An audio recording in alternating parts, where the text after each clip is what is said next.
Go. All right, I think we're live. Somebody check just to make sure. Hello, Matt. How are you doing? I don't know anyone else. Oh.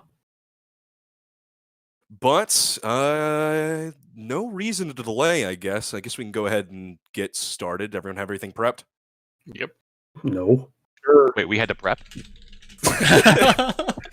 Listen, Lewis didn't do his fucking traits until like 5 minutes ago. So I have no idea what's going on there. I thought this I was just know that he's zero. poor. No, this is session 1. What? Yeah. All right. Well, without further ado, I took 10 traits. Is that okay? Yeah, that's fine. For the VOD purposes, I will introduce myself. Hello, everyone. I am Nogo. I'll be the GM for this little escapade. We are playing the Kingmaker AP for Pathfinder with a couple of modifications for just custom stuff, mostly little tidbits. Anyone familiar should be able to know what's going on. I am joined by Lewis. Hello. I will. Austin. Greetings. No one wants to hear you talk, Lewis. Shut up. That's true. I'm joined by Paul. Hello. I'm also Host. your POV for the stream. Shakes camera, as he says. Steel. Hi, I'll be the favorite. Shit. Good. And I want to be the favorite. and then we have the quiet one, Zen. Fuck you, Mike. Fair enough. Wait, did you say Mike? Yeah. You know what? Yeah. Good enough. Fat Good Mike. enough. Close Enough. It's close enough to Matt that I think we're satisfied. But let me go ahead and move you guys over to the region map. And if you'll give me a couple of minutes, I can start my little diatribe. All right. Oh, almost forgot one thing. Perfect. Stick tunes. You get to watch together? Yep. If I got the wrong name, there's some Matt out there that's just like, what the fuck, man? Mike, You Matt, all the same. have been traveling for over 2 days now. Traveling the South Culmarshch Road as you journey to a place known as Oleg's Trading Post. It wasn't more than a week before that each of you received your royal charter, by fair or foul, to explore the Zapomian Expanse that separates civilization from the barbarity of the River Kingdoms. 33,000 square miles of untamed wilderness, home to bandits, fae, and all sorts of unspeakable monsters that have made light of numerous attempts to settle it before. But, by the decree of Marsh Barons of Culmarshch, you plan to do exactly that. This Forbidden Expanse, the local nickname, is said to mean a great many things to many people. It was the tomb of Stanislaw the Hawk as his barbarian armies pushed over the east of beyond the borders of Culmarshch and into the unknown. It is the site of numerous elven ruins abandoned far after the time of the Starfall, untouched over thousands of years with wonders well beyond the magic of today can produce. I can't read. It is home to 100 dead conquerors and 100 more lost to time. But for the foreseeable future, it will also be your home. A creaky wheel bearing provides a rhythmic backdrop to your travels as each of you have settled into your strange traveling habits to kill the time. First, we focus on the young man in austere clothing reading letters in the back of his wagon. Emil, please introduce yourself and your character. Hello. I'll be playing Emil.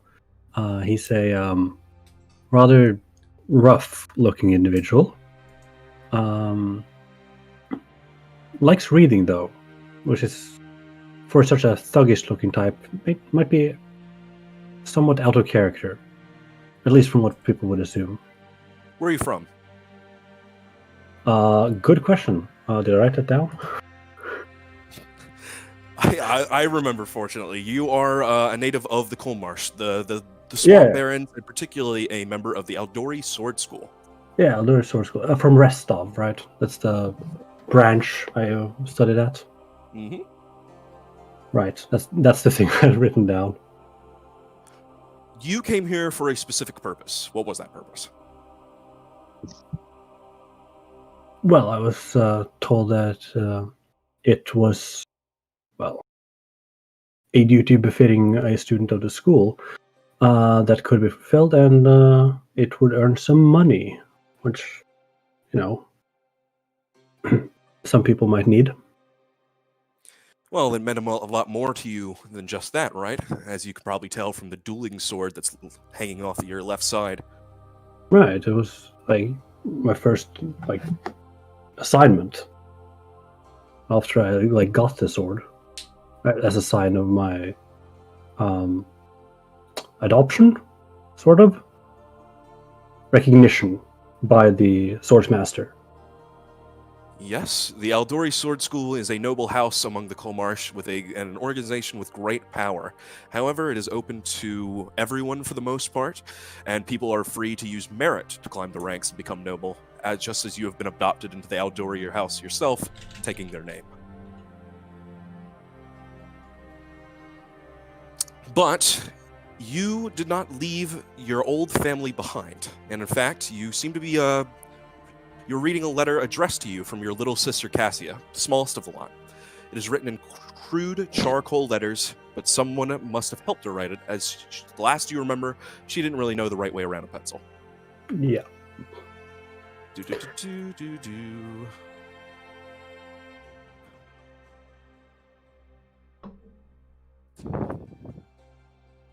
All right, time to put on the best little girl voice that I got. Good luck. Big brother Emil, how are you? Everything is all right here. Everyone has been eating well, and there's a festival today that's trying to brighten everyone's mood. Miss Aldori has made it a point to visit every day and check on things. See, she said that we could come live with her, but I told her that we were fine.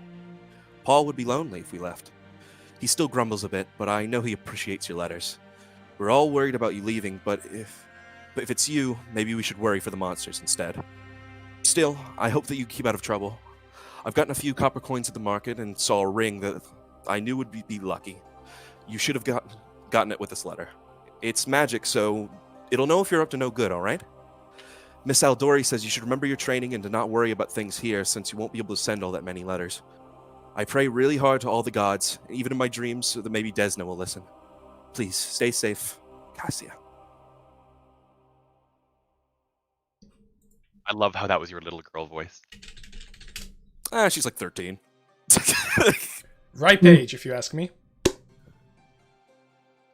But, Fuck. tell me a little bit more. Cut the stream. Cut the stream. We had a good run, guys. It's a medieval setting, alright? Lewis, what was our bet? 4 minutes? 5 minutes? Said Paul would say something inappropriate? Dude, I think I had 10. I lost. It's a medieval setting. But, Lewis, tell me a little bit about your family that you did leave behind. How do you feel about all of this, about traveling so far away from home? You're about 2 days out now. Well, it's it'll be hard to be so far away and not being able to watch over them. But if it means climbing the ranks and potentially bringing back more money for to sustain the family, then that'll be worth it. All right. You ruminate on that. We move our attention to another. A young, as far as elves go, lad lounging underneath the canvas. Finally resolved to make something of himself after almost 60 years of a depression. But the liquid courage has definitely gone away since you've left from Restov. And it's hard to tell if you still feel as gung-ho as you did at the start of the venture. Who are you, Jean?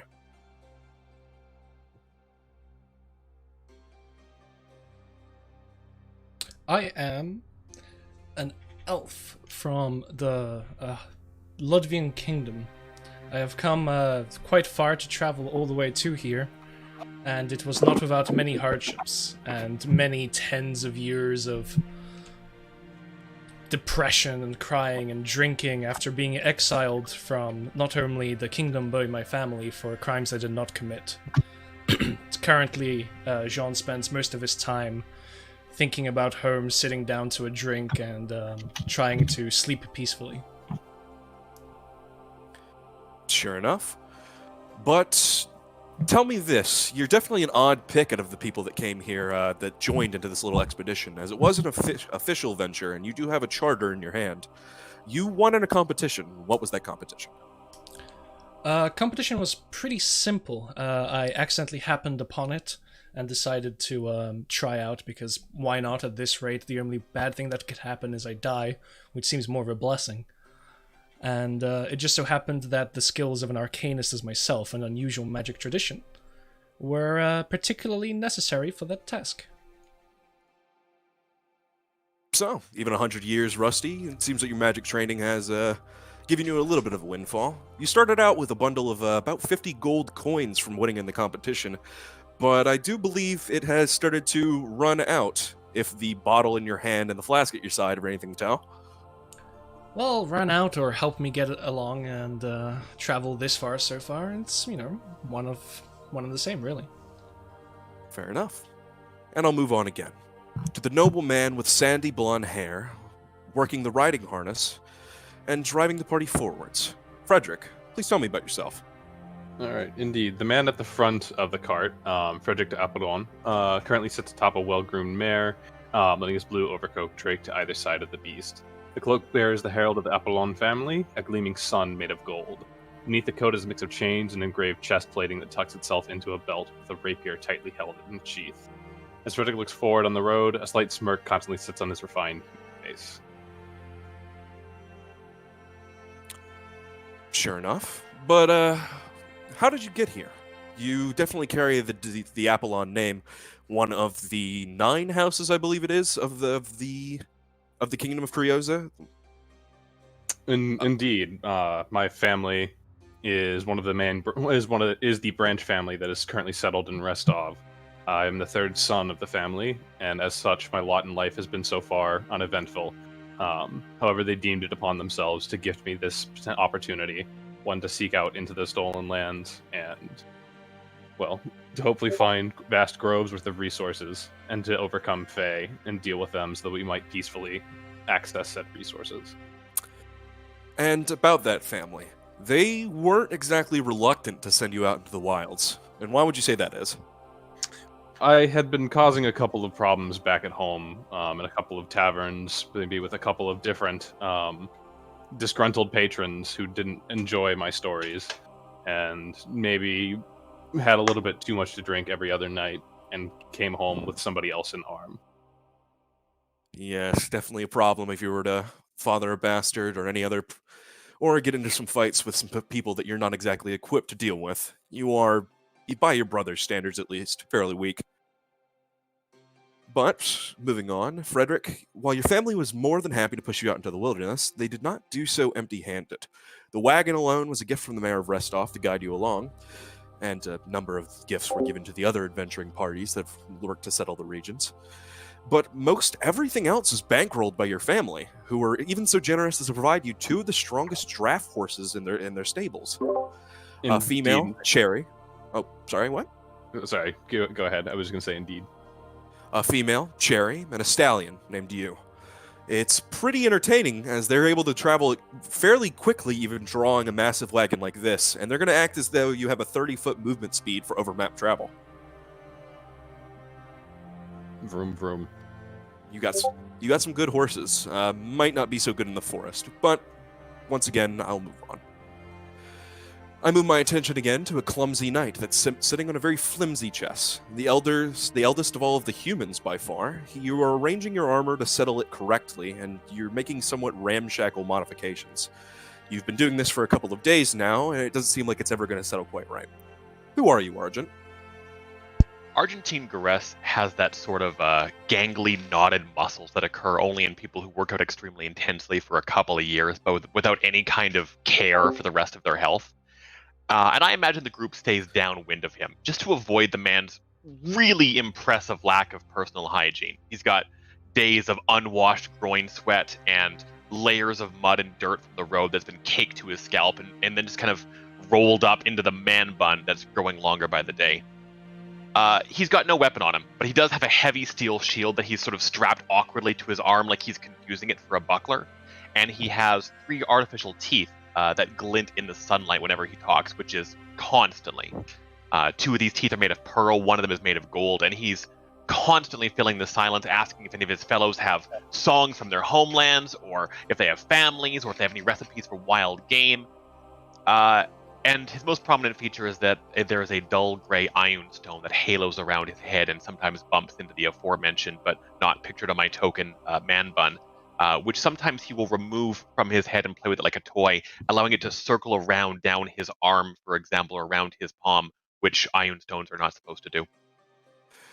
Now, you are one of the few scions of the struggling House Garrus, another one of the 9 houses of Crioza. But I don't think that's as interesting as it is that you have a Relisk accent from the neighboring kingdom. Very much so. What did you spend your time doing in Relisk as a mercenary for your noble house?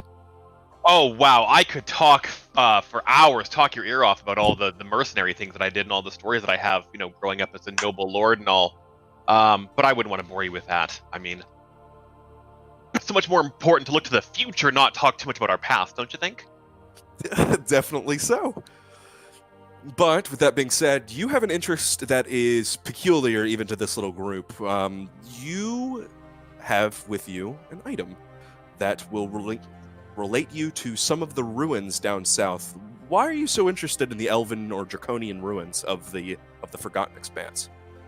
It's so fascinating that magic exists in the world that can just elevate people to godhood, There's got to be a way to utilize things like the Star Stones or the Iron Stones, figure out where they came from to take this divine magic and actually utilize them in ways that aren't just, combat related or putting them at the bottom of a giant dungeon in the test of the Starstone as per Galarian lore and actually do something functional with them.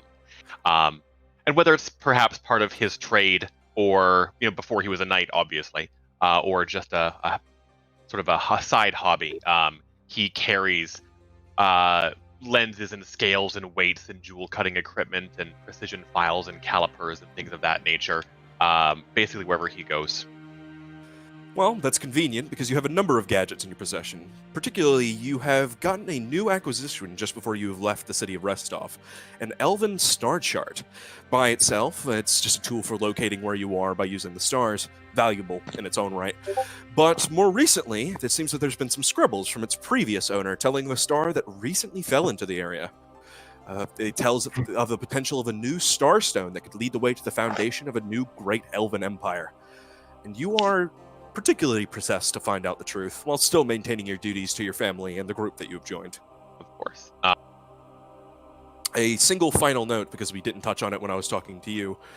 You would have gotten your charter as a personal request. Your reputation speaks for itself in both the point of knowledge about the Starstone and knowledge about the Ioan Stones, as well as your own combat prowess. Excuse me. And finally, to the most enigmatic of the bunch, sharing the driver's bench with the noble, but somehow finding a lot and very little to say all at once. Khaled, tell me about yourself. Khaled does not remember where he was born, but he was raised in the free city of Barbo, enslaved for a time on the Jade Serpent as cabin boy and general pushabout. He was rescued / arrested by a group of Ragathiel paladins. Ragathiel, that is the god of vengeance and redemption, right? Yes. He found himself at their mercy and discovered a new way of living. He makes friends with anybody that isn't overly evil. He'll try to make friends with anybody, and he'll forgive quite a bit, but there's a line that you can't cross, and if you cross it, you're in trouble. After being pardoned, he sought refuge with the Adventurer Guild and his master, Rin, and with her he has traveled through many lands, seen many things, but always he longed for a place he could call his own, where he could belong and raise a family. And so he heard through his master of the... We'll say that she was the guild leader of that branch. Okay. What were the lands called? This land, or the entire continent, or the region? Well, it would be the equivalent of the Stolen Lands, the Forgotten something, or... This is the Forgotten Expanse, this particular belt region. So he heard from his master of the Forgotten Expanse, and with her recommendation, came to claim his own space. Fair enough. You would have had to have part ways with the Adventurers Guild because this is more than just a small commitment. Do you feel any particular way about that? Are you sad to see that you might not see many of your friends, at least working together with them again? He has parted in a official sense, but not in a friendly sense. He's still friends with everyone. They parted amicably. Should they call upon his help, he, in a later date, he may find a reason to, leave and help, but he'll always return here. And should he ask for help from them, they may arrive in situations of dire need. Completely understandable. You are still the group's lone member of the Adventurers Guild. Coming as far as Crioza was something of a risk for you. There's a lot of monsters that you could potentially redeem, and people too. And the gold is but the gold is much more easily earned cleaning up small risk. It was a very large leap for you to come help to establish a barony here in the Expanse. But you've severed your ties with the Adventurers Guild, and they've prepared for you a going away gift. A Wayfinder. A unique item among the Adventurers Guild. It's a compass modeled after something of old elven technology, something that Argent might take a little interest in, with magical property of his own. Unfortunately, they must not have checked it well, as it seems to be a bit mangled. A dull Ioan stone at its center, and it seems that it's impossible for you to get out by hand, and it seems to be mostly unfunctional for the purposes of right now. You have yet to find a crafter that can significantly tweak it. He's still grateful. All right. And I believe that is everyone. So, after idling long enough, you can all see your destination on the horizon. Built into an abandoned wooden border fort, Oleg's trading post carries the remnants of the past. 20-foot watchtowers built into each corner of the palisade, topped with noticeable catapults. A single 30-foot tall wooden gate makes it the only entrance into the fort. And so, you arrive, and I take off the leash. What time of the day is it? You would have started early on into the day. It's getting a little bit about midday, if the sun is anything to tell. You'd say about noon. Maybe a little earlier. Frederick will start driving the horses after unhitching them from the cart and probably just leave it outside here to the stables that are... There's no stables outside, so you would have to go into the fort itself. I assume the gates are open. It seems to be so. Not? Okay. Give me a small perception check. All right, then. Anybody who wants to, you can. First rolls. I mean, I gotta find the stables, don't I? Not one.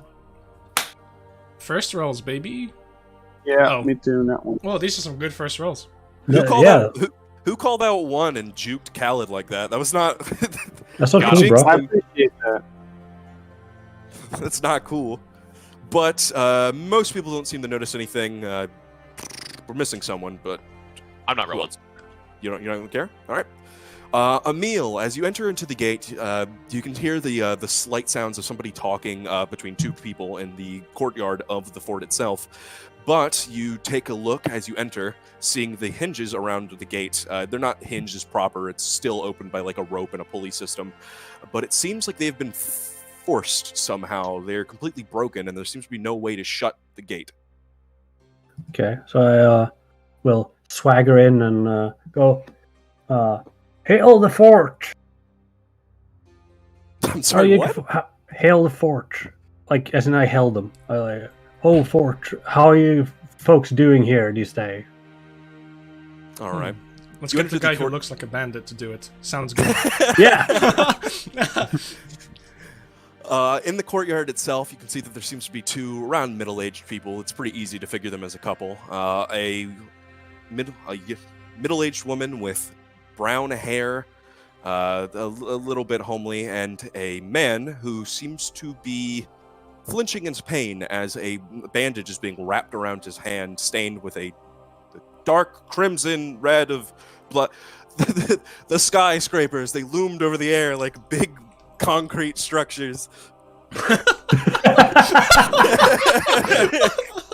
listen. Describing is hard. You see what must be the proprietor as they're sitting on a bench in the courtyard.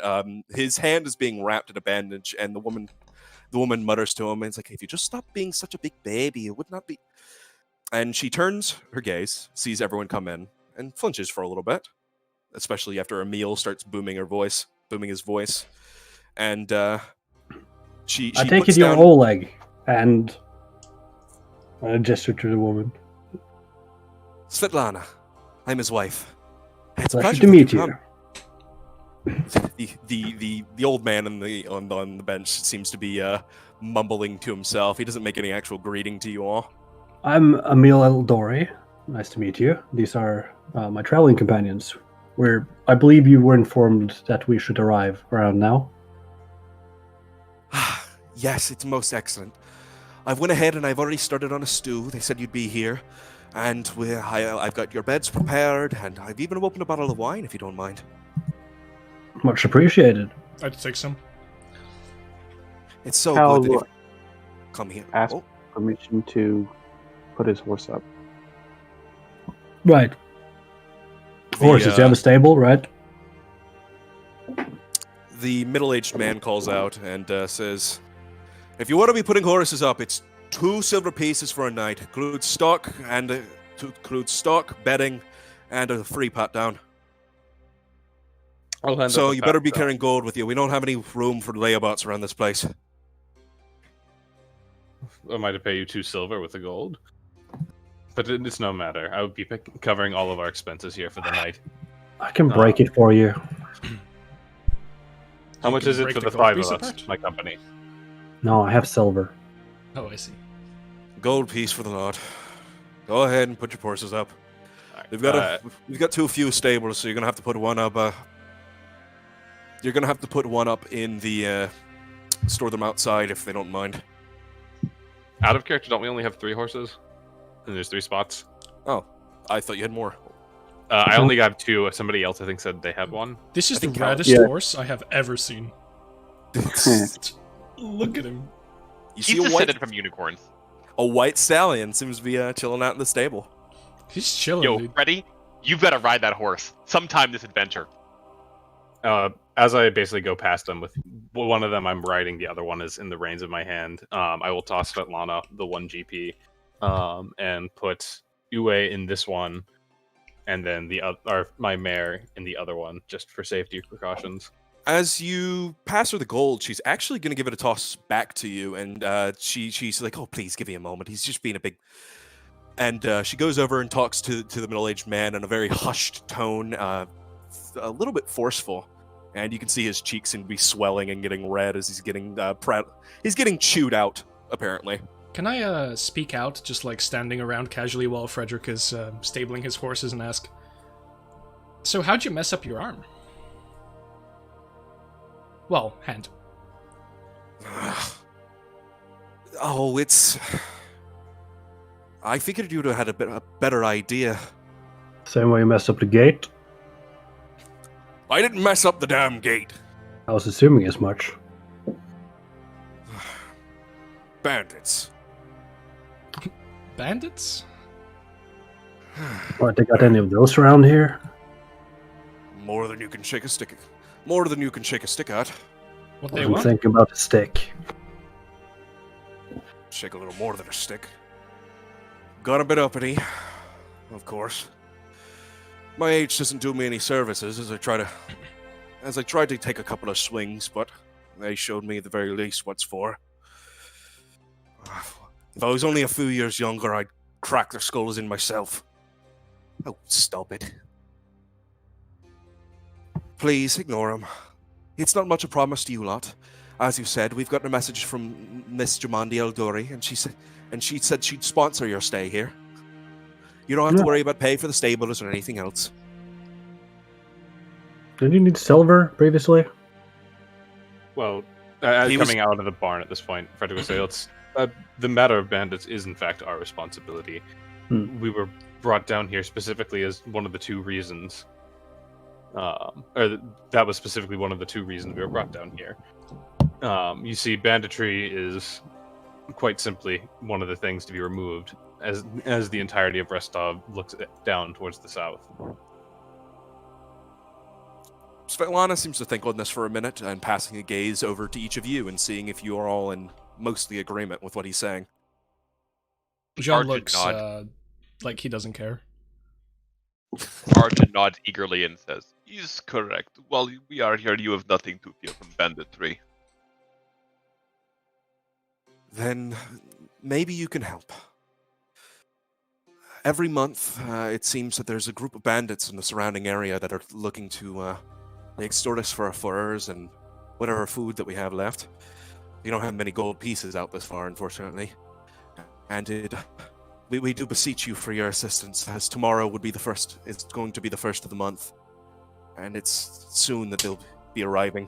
Sooner still, since my idiot husband decided to go out and try to throw hands. Did he throw hands today? That I did.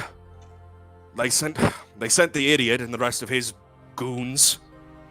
Weak lot, spineless even. Stronger than you, it seems. Ah. It's not a polite thing to say. He scowls at you.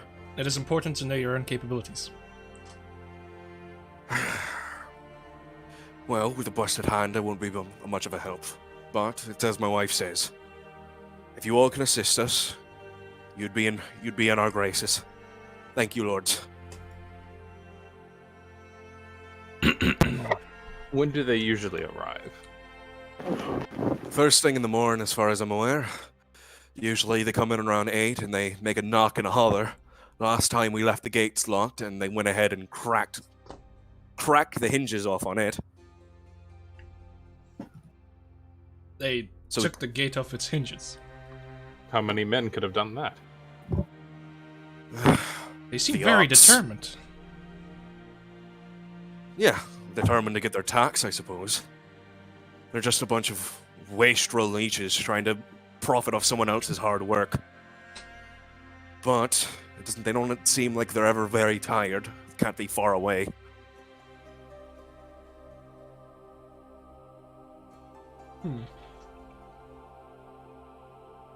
Though, I will say, each of you does seem as though you're ready to jump straight into the danger, straight out into the gate for us, even though you've barely heard about the problem. In that part, you have my respects. I wouldn't say we need to jump into danger.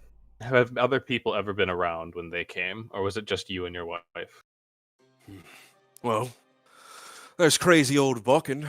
Has a hut not too far away from here.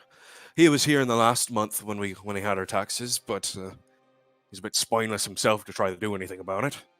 We've tried paying him for lots of alchemist fire, but he's always rambling on about fangberries.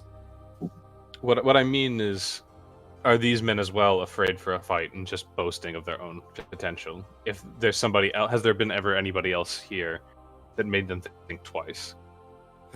Too far out away from civilization. But they're bandits through and through. Cowards down to the lot. I bet if there was any people here that were to sit in and probably just spook them, but they'd be back by the next month.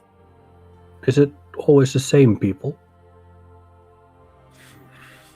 Yeah. Well, there was the woman. You can see that Oleg seems to give a very stiff growl, and Svetlana seems a little bit apologetic. Her name is Kressel. She is the leader of the group, but she's not the one that collects the taxes most. It's Biden and his gang. No more than 3 or 4. If they think there's going to be trouble, they'll bring about 6. I have heard that Biden taxes quite highly. Rumor around the streets. God comes and takes away your left hand.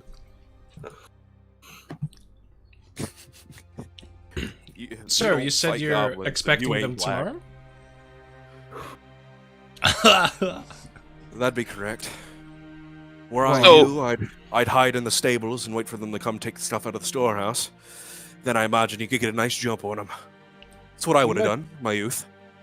We might catch a nice jump on them, even if we pretend like we're just here doing nothing, size them up, wait till they make a mistake, or even have the chance to make them see that their days are numbered.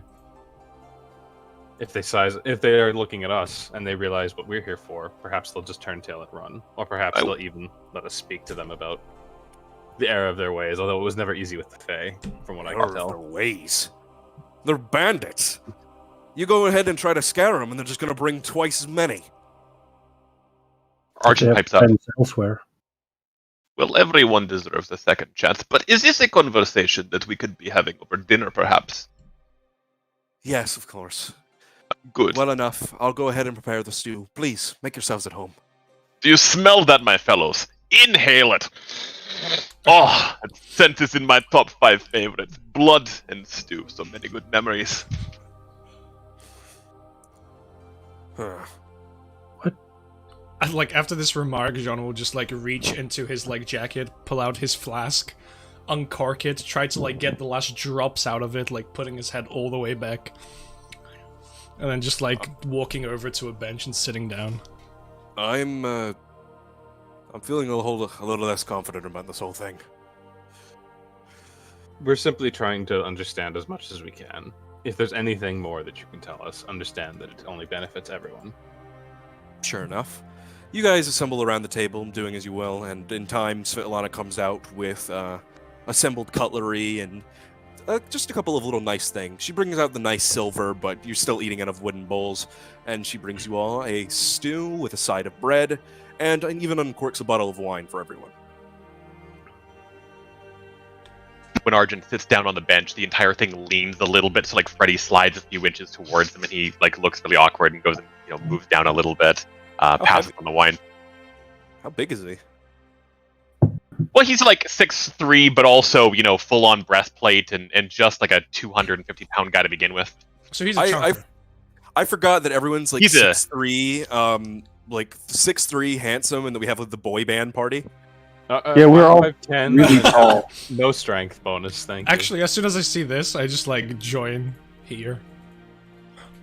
Mm. Arjun's been designed to play to the daddy bear crowd. Sean, what are you drinking?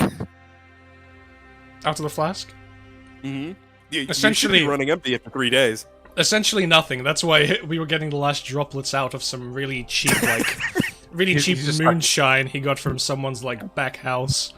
I imagine like, he just like sucking has a on air. rag that he carries around so that he can like shove it into the flask and like squeeze the last couple of drops out. No, he's not that bad. He just kind of sits there with, like, his arm hoisted up in the air, the bottle in hand, and just sits there for, like, 5 minutes at a time. Dude sucking on air. I with that elven patience. When 5 minutes doesn't mean a whole lot. But to yeah, you. no, as he sees Emil sit down at the other table, because everyone had to assemble themselves, he takes his bowl and sits down as well at the other table. All right. Well, you guys set. It's lunch, fortunately. Not dinner, but she does say that she has a couple of some dried venison that she'd like to bring out, and it's a little spiced, so she can make some steaks out of it. But you have a mostly uneventful dinner. Oleg seems to be struggling a little bit with his utensils, but you have the reign of things if you want to ask some questions. No, try and think hard. Don't rush to anything.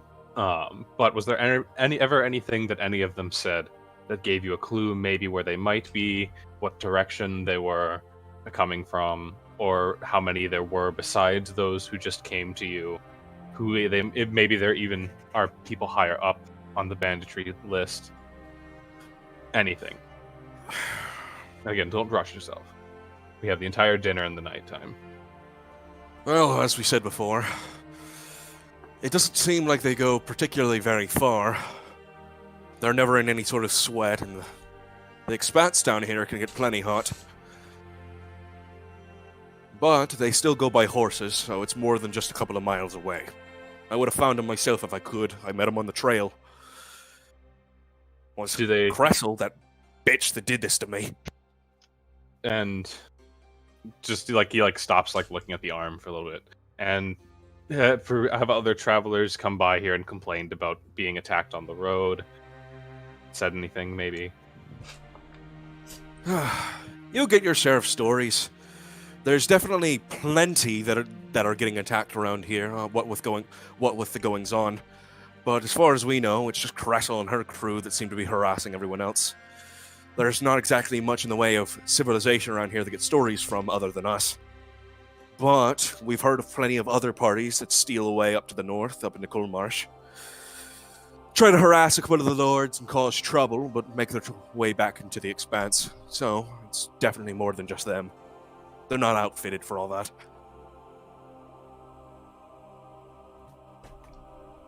And while we're certainly going to be around here for tomorrow morning, this charter does require us to, of course, venture much further south than your trading post.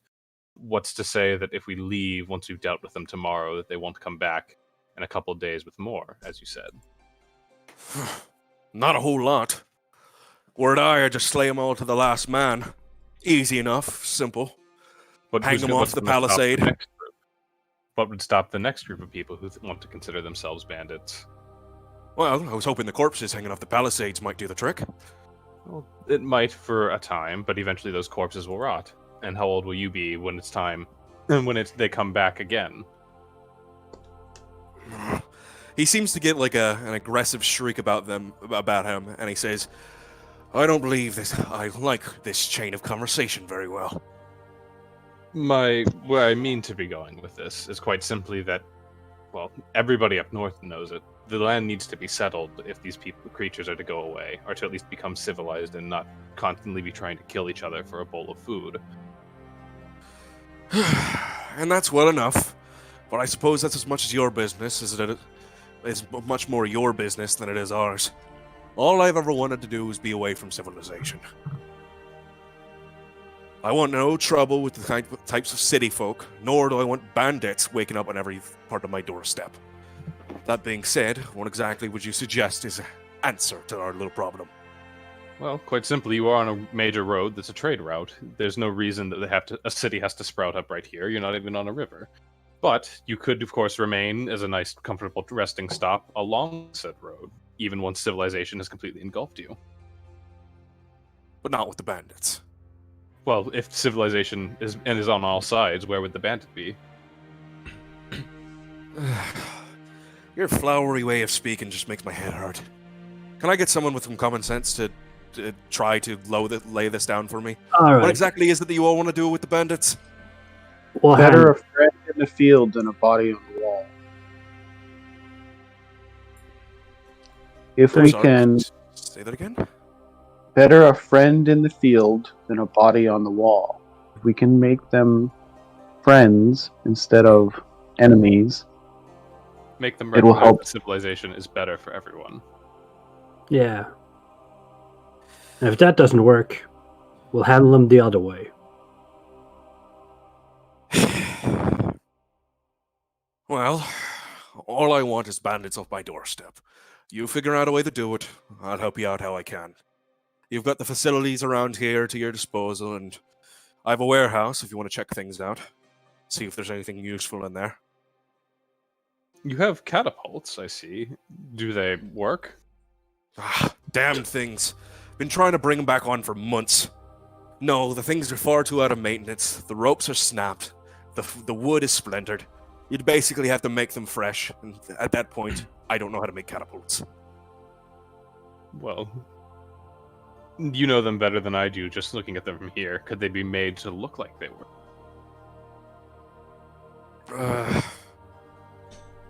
Well, as I said, I don't know a whole lot about catapults, so... Fair enough. On the other table, Jean will speak up to Emil after he returns and say, like quietly to him only, if Fred thinks there aren't bandits in the cities, then he is a poor fool. There are. They're not as strong, but they're much smarter. Yeah. I've seen those types. As John's just sitting across the table talking to basically a bandit. Hey, mild thuggery at best. It's impressive that you're as well disposed as you are, looking like a punk rocker as you do.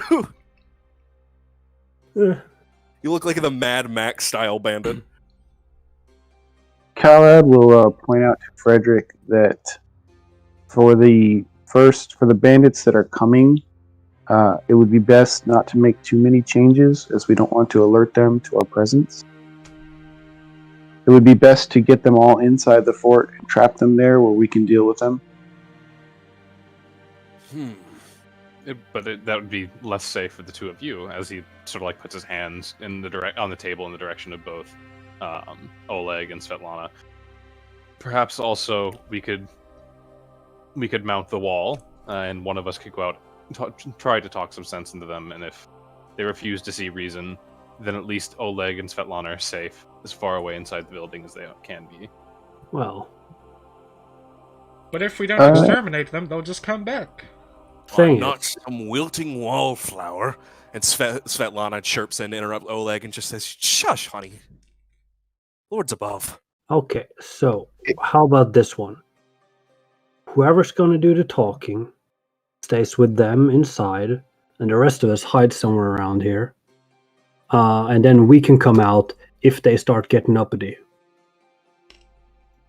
Arjun tried to jump in a couple times, but his mouth had been full each time, so eventually he swallows and manages to get a word in edgewise and says, "Don't mean to interrupt. Did you say his name was Kressel?" Her. Her.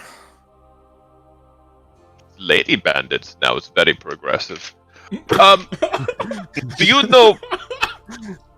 Do you know what it is that they want? Is the goal to kill you and take over the trading post, or are they merely taking currency from you and hoping that you remain in operation?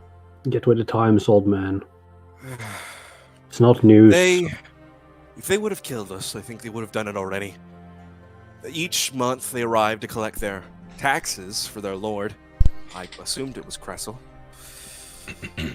And classic protection racket. You see, they take the long furs. term. You seem to have a lot of experience with banditry. Explanation goes on the other side of the table. Yeah, John will listen to the explanation of how protection rackets work. Yeah, so you see, He's got diagrams all drawn up. roughly you can take It's just a stick figure, like punching a vending machine. It's 5 people have 1 gold, and you take 1 gold from each person. You have 5 gold. Yeah, but if you take all their gold, then they don't have anything left to earn more gold. So you take some of their gold, leave them what they absolutely need, and then next month they'll have more gold for you. Jean will entertain Emil. We're not particularly on the point of starving to death. Hunters bring up enough, and we get some. We have a decent enough flow of gold through here that we can pay for what we need, but we're definitely a nuisance. It's the threat of death every time that gets you, isn't it?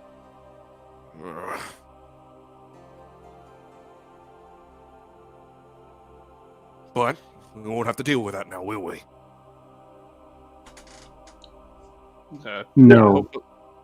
Hopefully, yes, we can keep you out of harm's way completely. That's why I'd prefer to have you guys inside while we deal with them at the gate. But if others agree, then 1 or 2 of us can stay out in the open and be a distraction.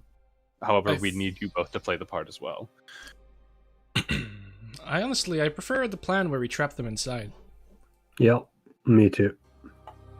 Well, that requires us to play the part first, doesn't it? So that way they are willing to come in and think that everything's okay. Yes. We'll get Oleg and, and they'll be inside and, they'll hand over the gold and then we'll step out from the stables or wherever it be. He says something about the storage room.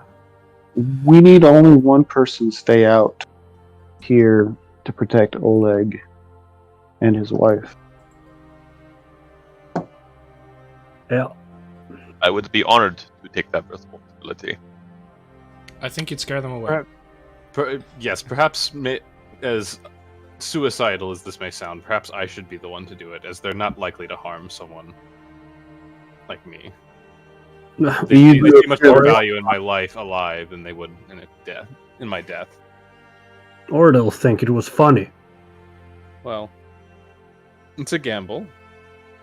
Well, But sometimes I think noble it's a good sacrifice idea must be made.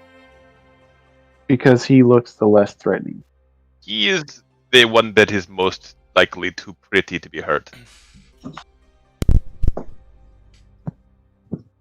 Yeah. Well, if it keeps him safe and we can step out if things get too tough, then I don't see a problem with this. You can handle yourself somewhat, right? Pretty boy? I have my training. Although, maybe hold off on the ale for breakfast. Of course you do. No. Yeah. Seems like a plan. And they will be coming tomorrow? That's right. Hmm. It sounds like you all have a hold on things. We can still take a look around and make sure that we're not completely running around with just the swords in our hands and no preparation. But I think if you are brave enough to face them with me, I am brave enough to face them with you. So, Sean, any way to quickly make barricades, throw up some thing in their way, something? We have Did a you get day. any of that alchemist fire you spoke of? No. Crazy bastard keeps talking about something about fang berries and having the taste. I don't know what taste has anything to do with alchemist fire. Okay. Wait, does he need the fang berries or whatever, or what? Something you have to ask him. Hmm. He's probably about 8 miles out. Doesn't sound like a A thing bit we do too far, today. Yes, yes. I don't have alchemist fire, but I do have some oil. We might spread it here, where it's not very noticeable. Ah, And it won't by the cost- gate. Do you have any large metal pots? Enough. How tall is the barricade? The palisade itself seems to be about 10 feet tall. The watchtowers in each corner about 20 feet, and the gate itself an impressive 30 feet. Wait, oil? Wait, do you want it to be slippery, or do you want to set something on fire? Because I wouldn't recommend a fire in here. It's lamp oil. It doesn't burn out of control if we just Wow. spread it here, but it'll be enough to create a barrier that they'll be reluctant to cross. I mean, it's been kind of dry lately. Perhaps one of you could have it stashed away in the corner, and while they're distracted by a nice meal at the table or something, you apply it to the front gate, so if they try and run, they won't get very far. Alright. In our group, looks around. So, which one of you fuckers are the sneaky one? A sixth character appears out of nowhere and stabs you for that.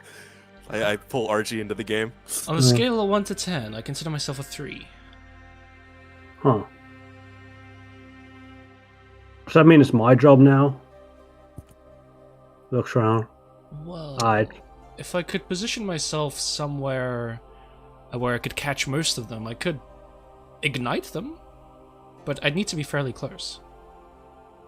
You want to just... I mean, I feel like that's one of the tactics we go for after the... Looks at the others, negotiations have broken down. Well, hopefully none of you will be needed unless negotiations have broken down. Right.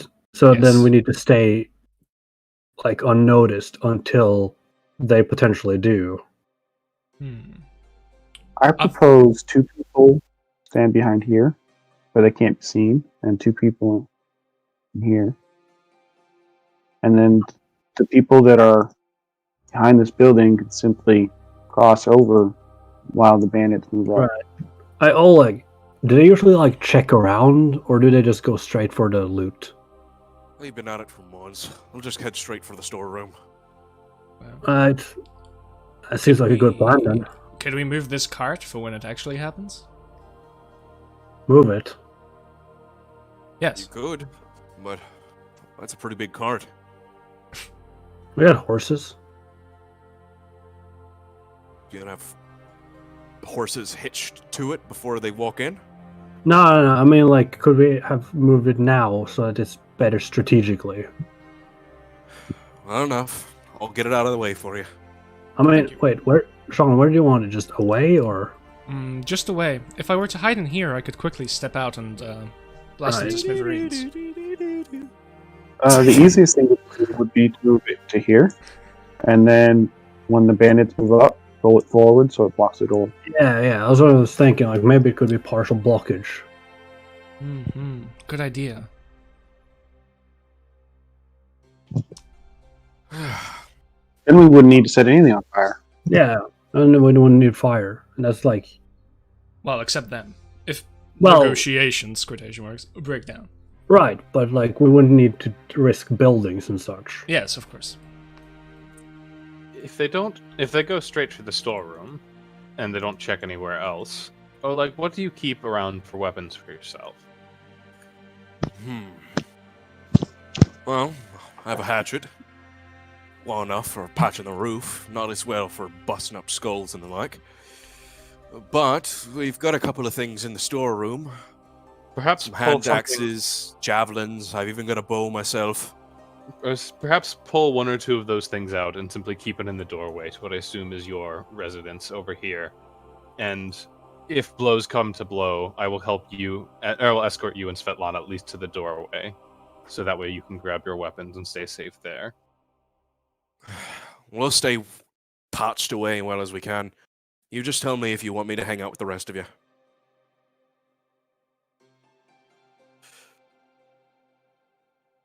The question is not what we want, but what you want. When you look back on this day in 5 years, would you prefer to be cowering in the storeroom to keep your wife safe, or would you prefer to be at our side? You can see that he's roused his spirit a little bit. Svetlana looks a little bit upset, but she definitely doesn't say anything. And he nods in a solemn agreement. All right. I suppose I'll help you out then. Argent slides off the bench, walks over to him, and slaps him hard on the back. Look, Accidentally misses, hits his arm where it's just been patched up. Breaks his arm, yep. He's a big man himself, to be honest. Good. So yeah, he's giving you a stern, manly nod. Dude, I love the man crew going on here. Yeah, Oh, from man to oh. man, we're men.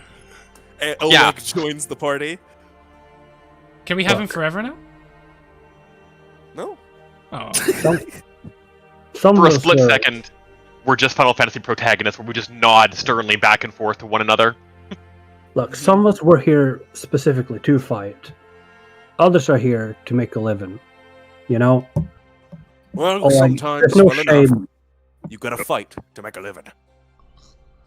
And I own well enough in my hand anyways. I've still got one good arm. Right. Well. Make sure to don't die, old man. Worry about yourself. Well. Just make sure I don't have to worry about you too. Oh, it sounds like you guys have something of a plan. You finished with your preparations? Unless you want us to like roll anything to like as we search around the area, I think so. Yeah. As far as I know, no. There's, unless you want to do something specific, like try to decorate the catapults, like you were saying before. But we hang up a sign that says "Go home, bandits." there We is only the wish to And it's talk. not wanted. there is the stock room, which is in their house itself, that has a couple of items available to it, and I'll go ahead and show you the items now. Otherwise, Oleg is going to wear some of it himself. So, He puts on the sword. when everybody is walking around and like starting to do things, Jean will casually stroll over to the table and check if there's any wine in the wine bottle left. It's about half full. I don't think anyone drank particularly heavily. He'll just like slip out his little like container, uncork it again, and then just pour some of the wine in. All right, you fill your flask. Take a sip and then get on with his way. Here's a good question. You've been an alcoholic for quite a long time. Yep. You're also Elven. How's your tolerance? Good question, kind sir. They're fruity drinks. Well, as it happens, above average for an elf. Quite heavily above average. Impressive. All right. Then You go ahead and start Yeah. hammering back wine as needed. For an elf. I'll like look to Svetlana when all the manly men are looking for manly men things to do, and I'll say, where was our bedding again? Guest house is right next to us. And she points down to the door right here. Ah, yeah. While you're at it, do you need any like help with the food? Yeah, I was thinking the same thing, Linus. Like a flask filled with wine, where it's got a kind of weird steely texture to it. Well, It's you probably have not to even keep in treated. mind that like there's still some residue from like the last 5 different things he drank in there as well, so it's mixing nicely. Yeah, it's disgusting. Yep. He's just having some what is it, hurlig? Yeah, some hurling. Where A little someone bit of just, moonshine in there. where someone like wipes down a bar counter and then just squeezes it into a glass. Yeah. Delicious. Pocket brewed absinthe. Oh no. But she shows you to the rooms, and there is one bed, but there is a little bit of bedding, and she can put someone up in the stable. Calad will volunteer for that if no one else really wants it. Make sure the horses aren't spooked if you don't mind. But that's It's it. not much different from a ship bedding, is it? Yeah, no, he's slept in worse. So yeah.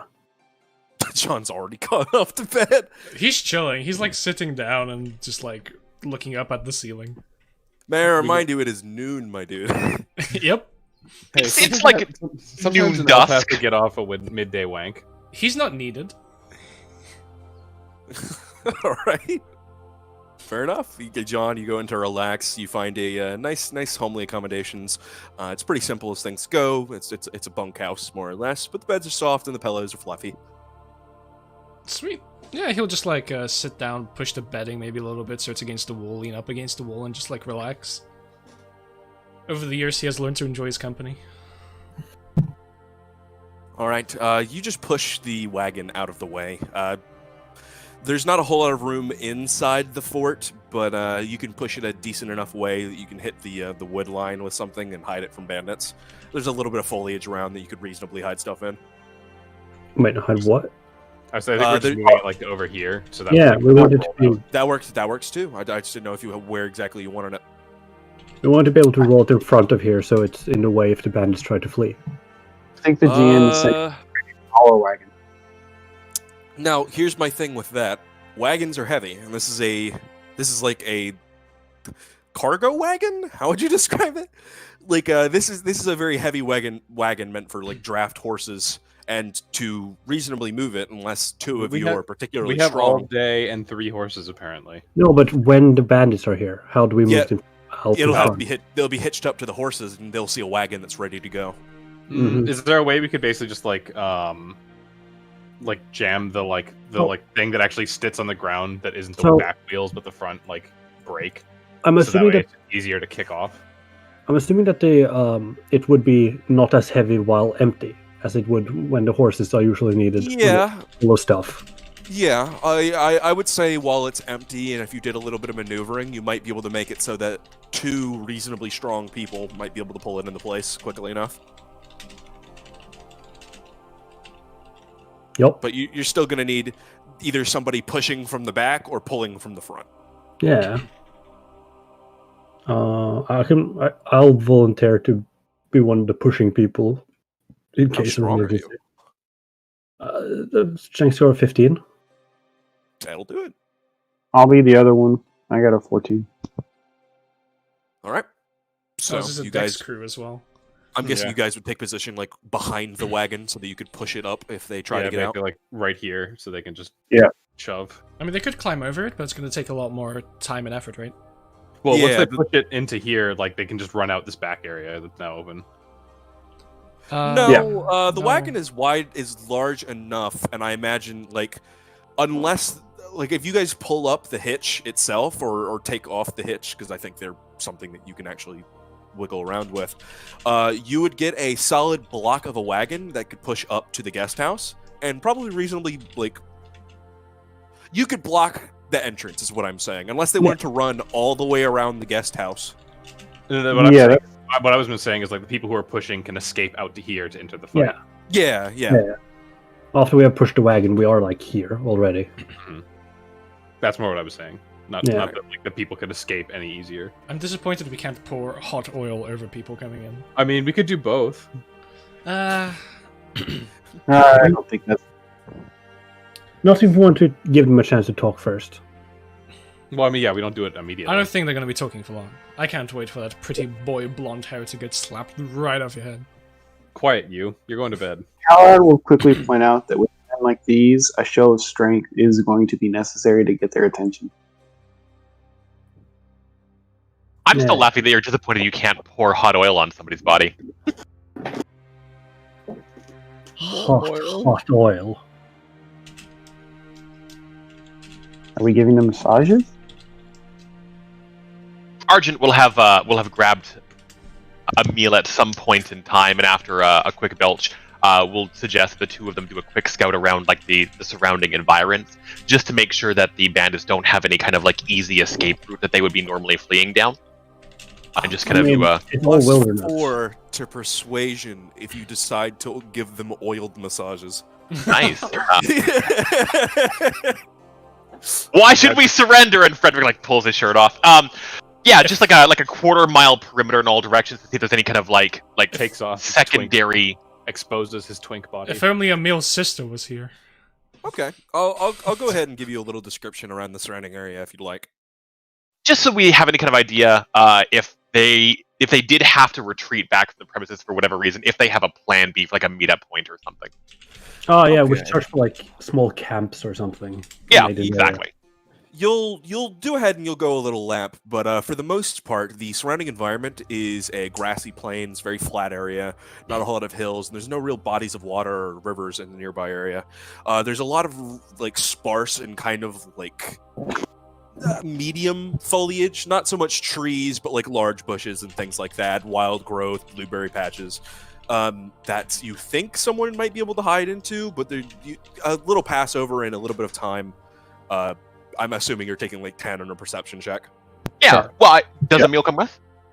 Yeah. Fantastic, because I need him. But otherwise, I don't think you guys need to find anything or roll any perception checks. Okay. And then I will comment to the other half of the A team that they are extremely confident with having nowhere to hide. Why shouldn't they be? It's succeeded so far. Yeah. If I was Oleg, I would have recruited help a long time ago. There's not much help that's willing to come all the way out here unless they have other business. Fortunately. I suppose that is true. Yeah, it sounds like these bandits run rather rampant. Perhaps there's not enough trade that there are not reason for there to be more frequent guard patrols. Again, another solution solved by civilization expansion. You did do a perception check, so I guess I'll go ahead and give you this. As you return into the camp, you notice that there seems to be a small cork board tucked into the corner of the trading post itself, where there's a couple of notices and various missions, as they're described on the board. Side quests. Side quests. Let's You identify the side quest board. Yeah. There seems to be a couple of notices of various monsters in the area, things that are wanted. One that stands out to you is that there is actually a notice out for the bandits themselves in the region, asking for to just deal with the problem the best you can, and the Sword Lords would send out a reward of 400 gold. There seems to be issues with kobolds, which themselves are 800 gold. A couple of tassel worms that have been in the area that are causing a hassle. 600 gold for an undamaged head. It seems Oleg put in the post himself because he wanted a little bit of a trophy. And finally, a notice for a beast known as Tuskgutter, a particularly rabid boar that many of the hunters in the area have been trying to deal with, and none have yet. But there is a special reward of some bone arrows from a local hunter, whoever can kill it. I would love to know. Or I'll ask Oleg, like, so what's this bow and arrow thing? Just someone's old bow like you have, or Old Isaac? I think he was one of those magic sorts. He oh, has a couple of enchanted things in his possession. Maybe they're magic arrows. nice. I like those. Hey, anybody want to go boar hunting afterwards? Well, we'll Yes, probably very stumble across much. everything here if it's at all nearby Oleg's trading post. I'd love to roll some Yeah, kind of sure. knowledge skill to determine what a tassel worm is. What kind of skill would that be? That should would be be a knowledge nature, I actually think. If they're dragon ones, I Animals? think they are. It's actually Arcana. But Let me go take a look. I'll check it out really quick. Oh yeah, worm. Yep. 2 different. Give me a knowledge arcana, please. I'm untrained in Arcana, but I did fantastic. I know. Well, how does this All bandit right. know all this shit? Sees Oh yes, you everything, mean knows the everything. magical beast? Of course. All right, I'll try to see if I can't give you a little basic description. I'm literally looking this up as we go, so if Just it's a looks little like a sparse, bandit. forgive me. Emil knew a guy that had like a tassel worm tattoo. Yeah. You know, tassel worms are thought to be primitive relatives of true dragons, branched off. Wow, you're so smart. You know evolution. all, Having all of this is written on the tattoo, by the way. Yep. Yeah, he had like on his back, he had like a image and like the entire like Tassel entry worm. from some sort of weird ass book he found at some Yeah. point. Also, I don't know what Yeah. AC stands for, but it had a lot. Uh-huh. You know what? I'll give you the basic synopsis of what a street kid might know. You know that they're supposed to be kind of like dragons, but they're kind of dumb. They speak good. They speak words good, but they're also complete bastards. Mm. That tells me a lot. Sort of like, wait, can they fly? I don't believe. Sort of like dumber wingless drakes. They're chickens. Yeah, they're just big chickens. They're big, angry chickens. Arjun takes that notice off the board, folds it back up, and puts it in his pocket, just so that no other travelers to Oleg's trading post, of which there will be none, have the opportunity to take this. That's actually a little bit illegal. Hold up there, son. we Yeah. should put that back. Does everyone walk up and tell him, like, no, that's against the law? Actually, section C386 says you can't take off a post from a board. Like, Stop if right he there, says criminal something scum! If he says something about the taking of notice, I'll be like, yup. Halt in the name of the Jarl. All your stolen goods are forfeit. Oh, you're the Thane? Carry on. Yeah. By Talos. Walks into bench. Hey, let's all just keep this civil, shall we? We don't, Guys, he crouched. That means we need to leave him alone now. Ah, fuck. Okay. But I add to your inventory tassel worm notice. Fantastic. Also, if we're going to go off on a tangent every time I do something slightly illegal, we're going to be here all week. Yeah. That's also illegal, by the way. Oh no. Yeah, you can't Article stay in subsection this 8 place of- without like a No tangents. passage. Article subsection 8 of Culmarshch law says if you speak, you have to have a permit to speak for over an hour. Mhm. And no Public. tangents. That's probably a real. Filibuster is very illegal here. I don't know. Everyone in Reznov is a little. Hey, is my indicator not coming? Oh, there it goes. Okay, cool. Weird delay. Yeah, there's a 3-second delay on the stream because you have to be. No, not on the stream. It was on Discord. It was being weird. Oh. But yeah. Yeah. All right. All right, I guess we If everyone's ready, spend the let's day sleep. preparing and then sleep. All right. So- Oleg spends the rest of the. Oh, go on, please. I need some questions before we go to bed. Check like how much of the gate the wagon could potentially cover, and if there would be like gaps or anything, even if we threw it in front. I did a little block showing how wide the cabin is, the wagon is. I'll go ahead and actually draw it out to be like an actual thing. There you go. Ah, okay, Um, yeah. Sorry. I didn't see Assuming, that. assuming that you like take off the hitch so that they just don't jump over it, Mhm. which takes a little bit of. It takes like an hour or two of fucking around with nails. You could push this and move it like that, and go cover about everything. Okay. Yeah. I was wondering for spell selection for next day. Yeah, on that topic, before we go to bed, because Jean is basically chilling there, not exactly sleeping, he'll say, oh, by the way, Elves don't sleep, do they? well, They do. technically they do, but I'm just gonna roleplay it as meditation. Yeah, they didn't in D&D. They yeah. do in Pathfinder.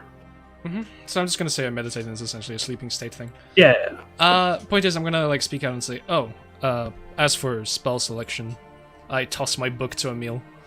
Ah. Anything specific you want? For me to prepare, that is, too. Right. Most noticeably, it'll turn to the page that says enlarged person. Not my thing, really. I believe some other people here might like it, but... Anyone? I like a large person, but I'm going to be on the wagon team, so... Okay.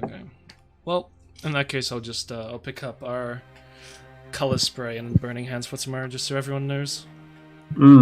I'll do a little spray and pray myself. Amazing. Alright. So, the night Actually, I passed. can pick up some grease. That'll be fun. Hell yeah, good books that Wait, grease. grease the fucking wheels, dog. Just a quick note before you say night passes. I wanted to let you know that I spend like a couple of hours as we get into the evening spending time with Oleg, making sure that his sword arm is still good, giving him pointers, even though I have no idea myself. And then when finally I do hunker down somewhere, it's just on the floor of one of the rooms. I don't sleep on the bed or anything. And of the very few possessions I've brought with me, one of those things is a full-on onesie that are like salmon-colored jammies with a butt flap that he sleeps in. Huh? Is that another relic culture thing that you've stolen away? It's a important relic from Relisk, yes. Relic of relics. Yeah. Knitted for you by the finest Reliskian maidens as you were working in your Right. By the mercenary queen service herself. there. By Right. the queen herself. And I just wanted to put it out there because at some point in the time in this campaign we're going to get assassinated, and I just want you to know ahead of time that it's now canon that when the assassin busts into my room, that's what he's got to contend with. Nice. In another game we got a dwarf that goes commando, so... Lovely.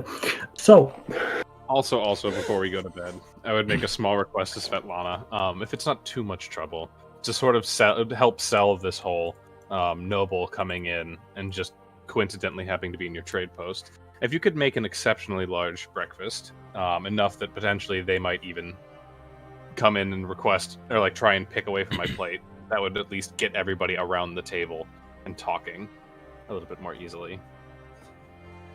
Oh, Eggs Instead of roaming. Eggs and salted ham it is. I like that. Of course, don't give any of the others any. Don't even tell them that it's happening. They'll just have to smell it from a distance. I'll pay for it. She gives a little chuckle and sincerely nods her head. All right, fair enough. As you understand, then I'll go ahead and prepare a large breakfast in the morning. He'll toss her the gold piece back for the breakfast, and before she gets a chance, quickly skirt his way towards the door. Charming. Ah, shit. There we go. Fair enough. So, Khaled- just to realize what the hell is happening here, because I just want to get a clearer image. We have this big, beefy, brutish man. Thanks for the follow. A big, beefy, brutish man in a pink salmon onesie, lying down Correct. on the floor, Yeah. arms spread or something. Then we Iron have... stone sitting on my chest, yep. Yeah, Give okay, me a makes sense. Give me a 1d20 Argent, just real quick. Oh, for sure. What is this for? I'll tell you in a second. Whether or not you remember to like close up the butt flap. Okay, perfect. You snore like an ox. Oh, for sure. Amazing. Oh. Then we have the noble, who I'm sure is sitting down and lying down in the most presumptuous, most amazing way possible. Most dainty Yes. of way. We have the bandit, who's a bandit. No. He is a professional warrior. Please give him the proper. Professional warrior. I'm Yeah. a student Yeah. at the Sword Academy, please. You know, Okay. Emil's a deeper character than that. At some point in time, you're gonna like loom over him with his fangs out as he's like biting down into your neck. You don't know. Yeah, gotta keep that exactly. story. Exactly. And then we have an elf who is sitting cross-legged like the Buddha in a meditative state with his flask in between like his legs as he's sleeping. You also forget the almost monk-like pirate out sleeping in the sleeping in the stables on like a bed of hay. What is And happening? Why doesn't he take the last bed? Arjun No, doesn't use it anyway. There's some bedding. There's only Did 4 Arjun- beds. Did he roll out of bed? I No. sleep on the floor. Beds are too Arjun soft for me. sleeps on the floor. Two of us don't need beds, 'Cause essentially. he's a man. He's a man's man. You not know? Frederick just moves this little nightstand, pushes the other bed up against his, and spreads himself out. Yep. Would you like a third? I mean, it's like when you do those things where you just like slowly helicopter throughout your sleep. So yeah, I see. It's just a little fucking hole impression almost from how large you are on the floor when you wake up in the morning. But no, actually, as you guys don't wake up in the morning, you wake up at midnight as there is a sharp rapping of knuckles on the guest house door. Khaled, you're still asleep. What? Oh, fucking surprise, motherfucker. What is Oh. it? time is it? Oh. Wow. Get up and like get the door. What's happening? What's up? You open the door to see that Svetlana, still in like a nightgown and with a lantern in her hand, seems to be in a very hushed manner, and she asks, I apologize, but can I come in? Sure. Yeah, whatever you say, miss. She steps into the guest house, making sure to close the door behind her, trying to muffle the sounds as best she can. Who's up? A sharp rap of knuckles. Who does that actually wake up? Jean, probably, for sure. Frederick's still underneath like entirely underneath the covers, as he's probably like halfway through a turn. But he'll stand up, but the sheets just like puff up like where he is, and he throws them off as he hears like Svetlana's voice and not just somebody in the party. What? Argent's eyes also open immediately. Oh shit. Arjun's on that Hawkeye. But So- as each of you wake up, she stumbles in and says, I apologize. I'll make it quick, as I understand you need your rest. But there's a request I must have of you. What is it? In truth, we know a small bit more about the bandits than it is that we let on. Uh-huh. Oh, Kressel, in particular. Please, I ask that whatever you do, take care of the bandits as you are. They've made more than a hassle for us, and we don't care how it is that you handle with them. But please, leave Kressel alive best you can. Better yet, if you can make a change of ways. Is she of your daughter or related, or what is the deal there? Daughter of my father. I Awesome. do it. Ah. What As I it happened? is. tap for it. We came Why out would- into this Go ahead. region just about a couple of months ago. Maybe 9 as we came in, trying to renovate this sort of fortress into something of a decent establishment. We came from Restov ourselves, but Oh. Kressel is not the one to put down roots, as it were.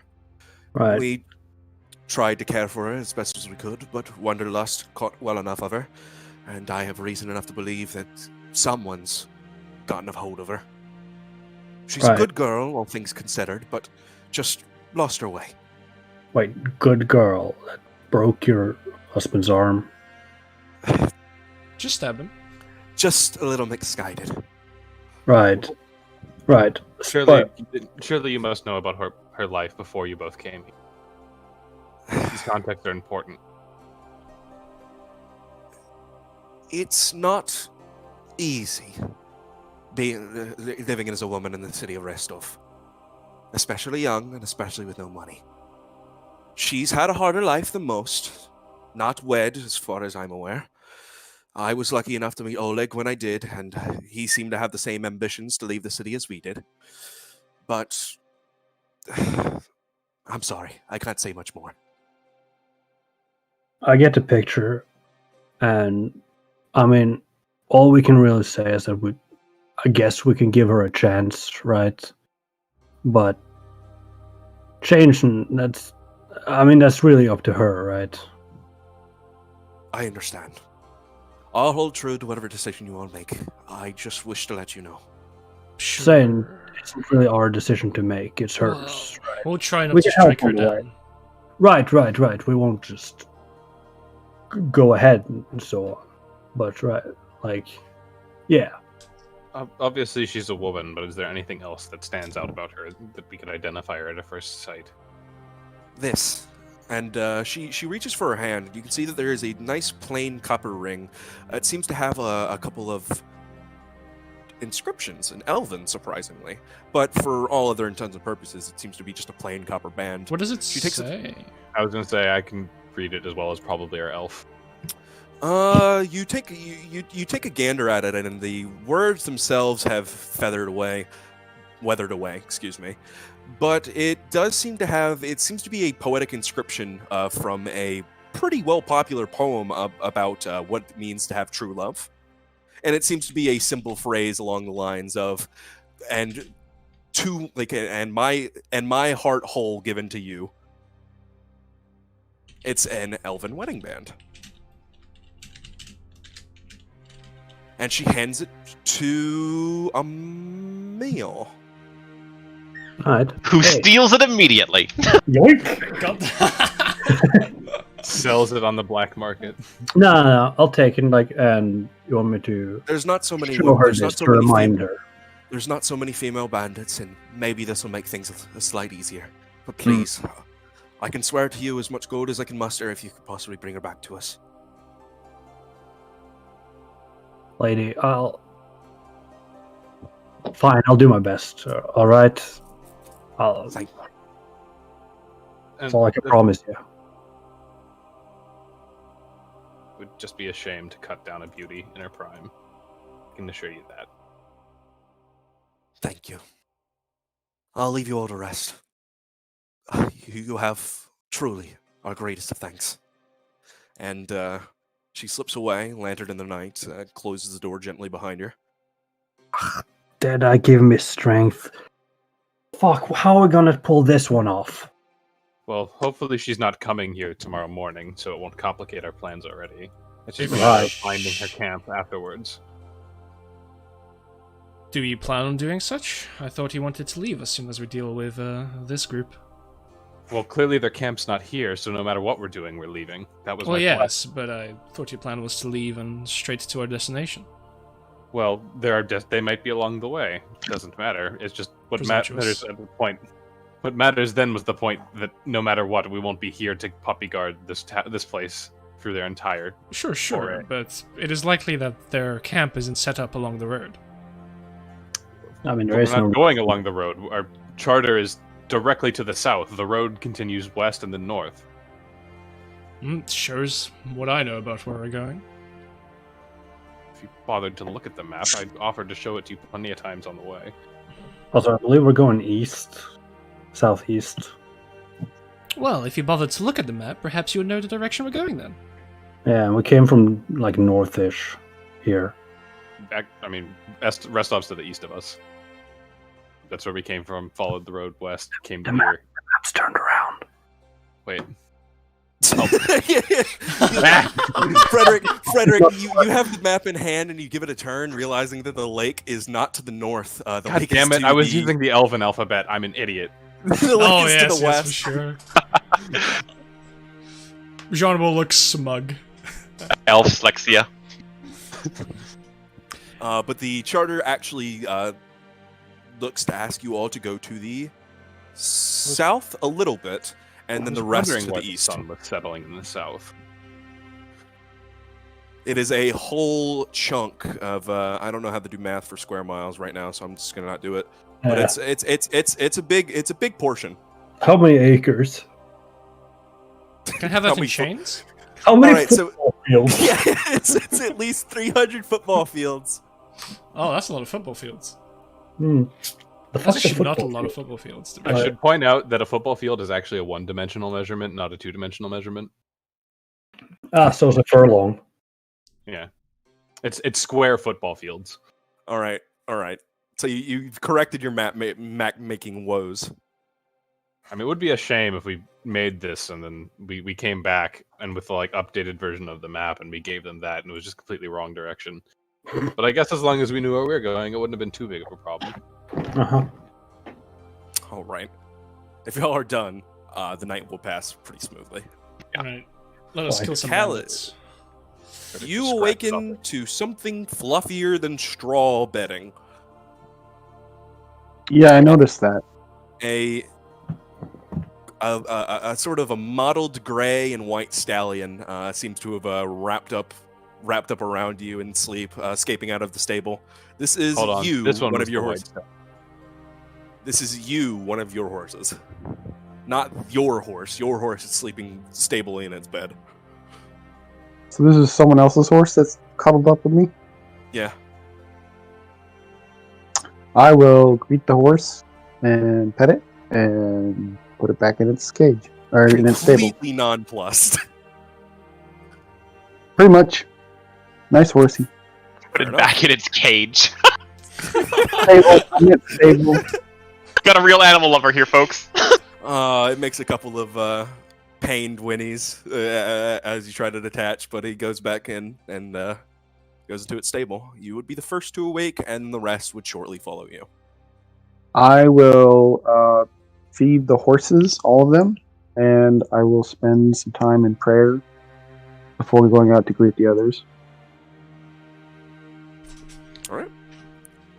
Okay, everyone. The first dawn is among us.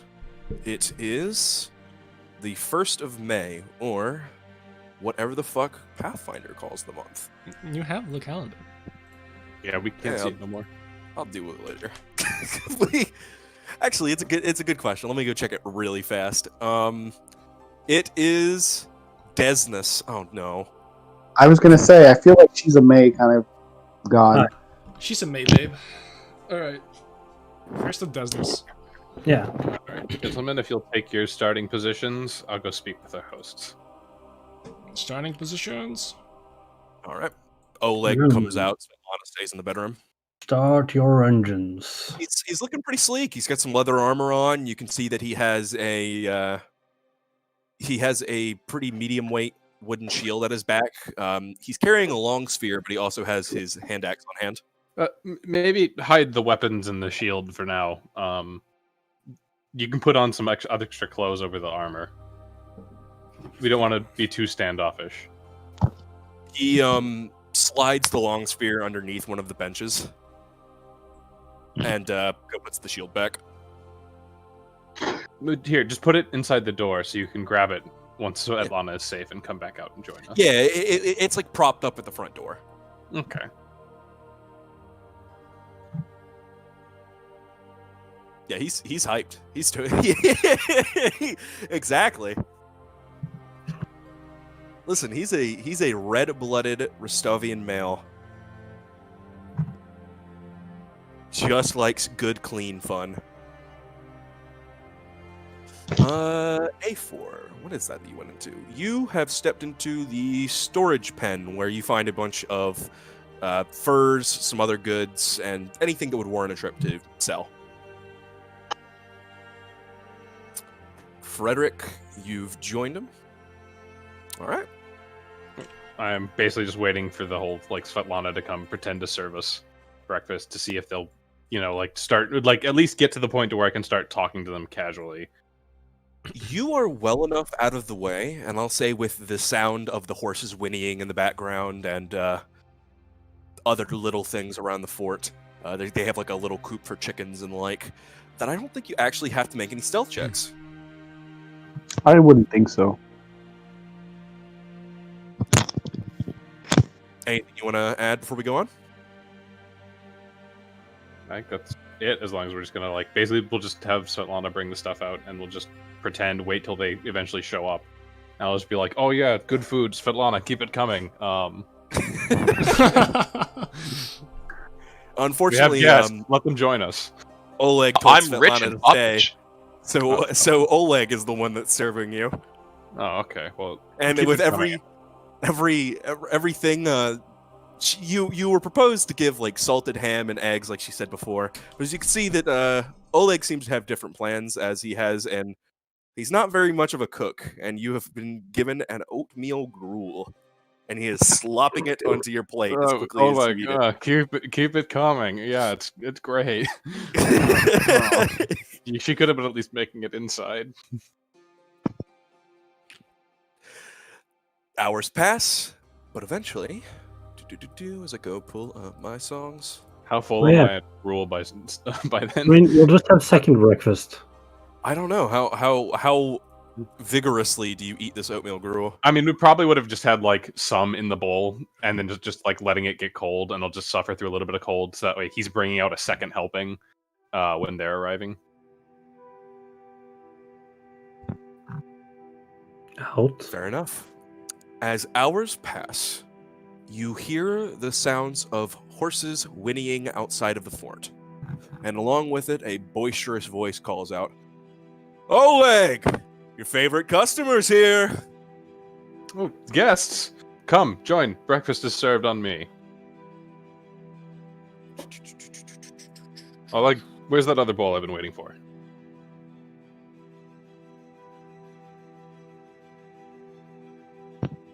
Ah, yes. As a man with a bit of an ugly mug wrapped in a green cloak, longbow slung over his back, approaches the fort. They've left their horses hitched outside, and along with him, 4 other bandits seem to join the man. You're able to quickly identify this seems to be Haps. Haps Bidon, the lieutenant for this little operation.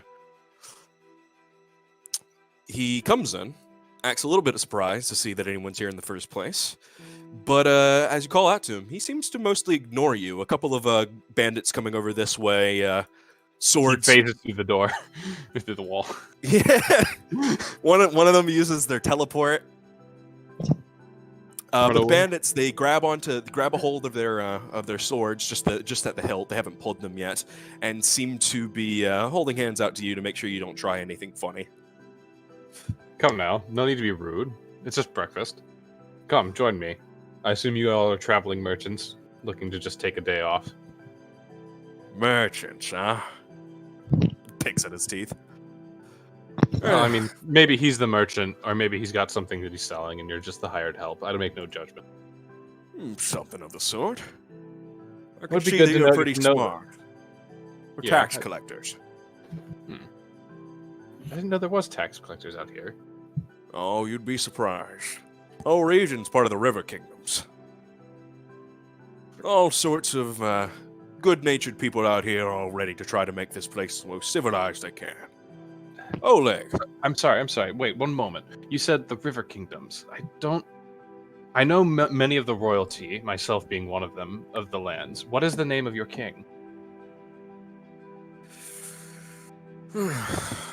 I have to meet him. Stop someday. asking so many damn questions. Boris, Hans, shut him up, please. And the other 2 bandits are actually going to step forwards and try to drag you off the bench. Punch As you? long as they're just, they haven't grabbed their weapons, I'll just let them pick me up from it. Yeah, they pick you up, grab you up by the shoulders, and heft you up, and basically slam you right back down onto the table. All right, that I would resist. Granted, not very heartily, probably because of my strength, but at least the slamming bit. We'll do it as a CMB, so let me go ahead and try that real quick. DC is 14. What was the signal that Frederick set up ahead of time in case we moved to Plan B? How was he going to notify us? We probably would have just said, "All right, that's enough." This sounds like you should notify us. I don't think there are much speakers. Yeah. I mean, the code word would have been, "All right, that's enough." Okay. Oh, You Um, loudly announce it. So the bandit, they definitely grab you, and you notice that his clench is particularly tight as he's going to try to. He does manage to, in fact, slam you onto the table. All right. I'm He'll gonna just try- sort of rub his face after they slam me down. I assume they do the hand behind the back of the neck thing. It's a grapple, but not a pin. Okay. So you call out, you yell out, I that's don't- enough. yeah. It's enough. No. Actually, I was like, it's. I'm sort of used to this by now, but it's never fun. And I don't enjoy having to mention this, but it's illegal to lay your hands on royalty, right? Oh, but this is going to go great. Oleg has he sort of made a move to go back towards like the storage thing, as though he was going to open it up, but he seems to recede as Haps himself turns his attention over to you. Royalty. Where Indeed. exactly are you royal from? I was born in Rostov, but actually out of character. How far away is it? 3 days off. So like 20 miles. It's 12 miles a hex. You do 2 miles. You do 2 hexes in a day. 60. Like So it's like 80. Yeah. okay, so I was born not but 80 miles to shit. I forget the directions. Whichever direction Rostov is. North? North. Sorry. I was born in Rostov, but my family hails from much further to the north. Oleg, you didn't tell me you had company. Indeed. Would you not partake like I offered you in the first place? Oh, I'll partake, all right. I ain't exactly sure what family you're from, boy, but Well- I've heard there's lots of gold you could have for a ransom. Tie him up. And tell, Oleg, and I'm tell feeling me. generous. We'll only take half of the storehouse today. And let me ask you this: what do you think you'll do with that ransom money? You don't quite. You say you're tax collectors, but the last I heard, the River Kingdom. Will you shut up already? Damn it! Why can a man not just do a simple simple hustle out here in this part of the kingdom? Do you not understand what's going on right now? I do. I'm just trying to, make sure that Shut you get the most out of your life. So I'd like to, at this point, just look to Khaled.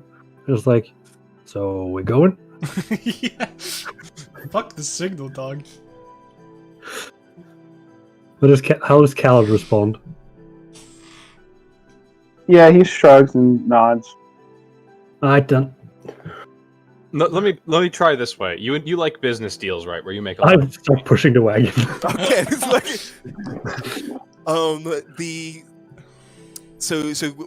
tell me exactly. Did you guys do anything particular with the wagon, or did you just make it so that it's They can just shove it. that you can shove it? Yeah, so that it Yeah. doesn't have like the little like stopping wedges underneath the wheels or anything. It's sort of I'll like say that there's like wedges with a rope, and you guys just pull them from the back. right. The easily removable ones, just at the back, right? Made sure to grease the wheels and all that. Yeah. Haps seems his face seems flush, and he starts to get furious. But the wagon starts to creak behind them, and all of the bandits seem to gawk as their entrance to the fort is closed off. Seems like initiative time. They didn't expect any resistance at all. They're going to be taking a -8 to their initiative, All right. in addition to having a surprise round. Okay, but we just push on the surprise round, right? Makes sense. No. The surprise round will start after you guys are done pushing. Oh, okay. Generous I'll of you give- two. I Thank will you. give you. I am a generous god. All right. I don't need the macro for this. Huzzah! Holy shit! I see somebody specting to initiative. I got improved initiative. I So- was gonna say like while they're doing that, I would just yell out to be everybody. Well, I guess I didn't say it, but I guess that's it then. As they're like, I see the cart moving Do take note. You are still in a grapple. in the grapple. Yeah.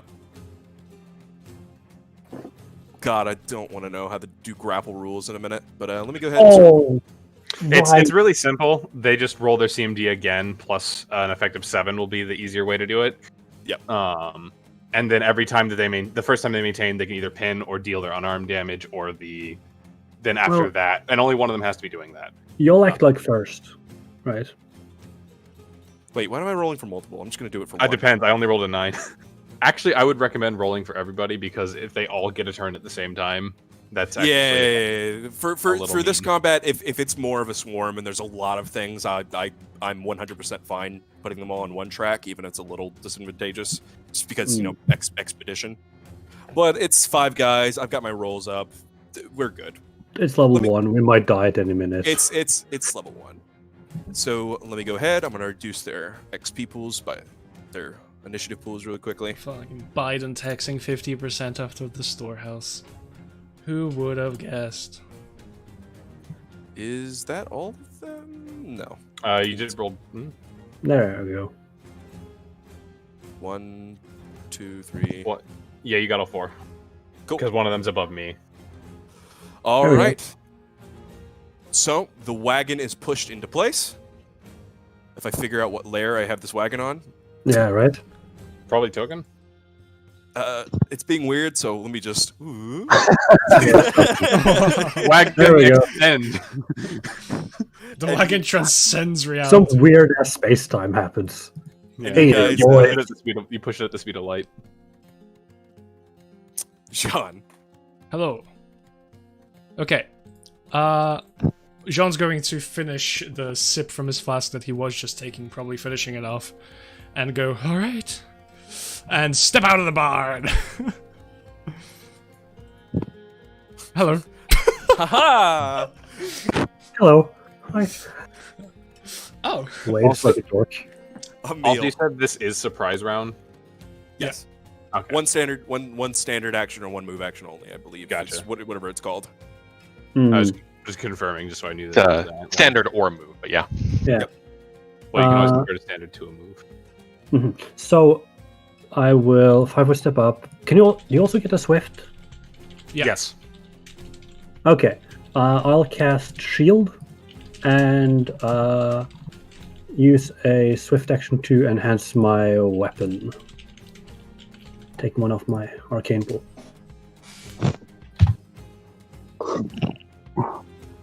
That's it. I'll take a break post combat. Okay. Okay. It shouldn't be taking long. All right, Khaled. Khaled will move here and suggest that they all lay down their arms and surrender. Give me a diplomacy.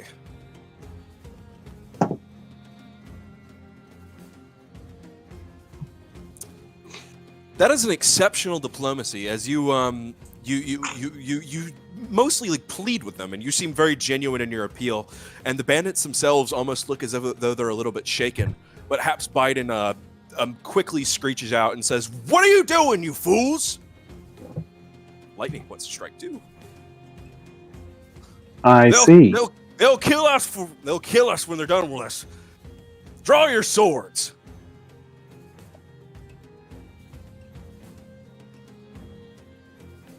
Haps, Frederick. Frederick will, at this point, begin starting a bardic performance for his oratory. This, for now, it'll just be until we're sure that they've surrendered. It'll be the +1 Inspire Courage.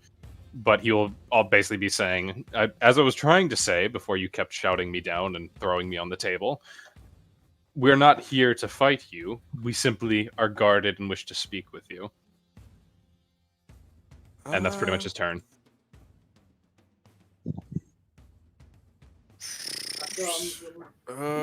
God. Go ahead and make me another diplomacy. All right. Motherfucker, you better fail. I want to blast them away. Fuck. Wait a minute. What the? Oh, right. That's why. Show us that one. No, I'm trying to find where my thing was. Yeah.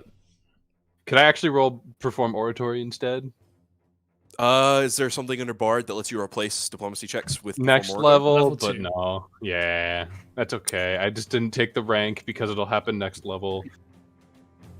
Good. Yeah, that's not going to be enough, unfortunately. The two guards are still struggling to hold you down, and one blubbers. It's like, why are you still talking? It's fight time. Do you not see the initiative counter there? Where? to the left. I get fascinated by the initiative counter. You also try to make free or no? No, he started. But Yeah, everybody. if you want to, we'll say that performance, speaking right. was a free action. So, Well, that was the bardic performance. Is still a standard action. Oh, so yeah, everybody you've gets already that now. Okay, go ahead and give me your aura. It's not an aura. It's if they can hear me at all, they get inspired. Okay, And then they're my everyone ally. Everyone in the area then. Yeah. Argent. That's +1/+1, right? Yep. Attack damage and charm for your saves. Cool. I step out of the little storehouse and I get in front of Oleg so that like we're shoulder to shoulder, and I say, "He does not speak for all of us. I am definitely here to fight. It is ironic that it is the month of the goddess of good fortune, I think." And I hold my hand up. And what's the floor made of in here? The floor itself seems to be mostly patted down to earth. It seems like maybe a little bit of gravel has been spread around and like in front of most of the buildings. Cool. And as Argent like lifts his hand up rapidly, it's almost like the ground itself like misses that presence, and it like leaps up to like begin to start attaching around his arm. And mud and hardened stone and gravel begins to wrap around his fist and his bicep, like it's making like a gauntlet of earth. And that's my turn.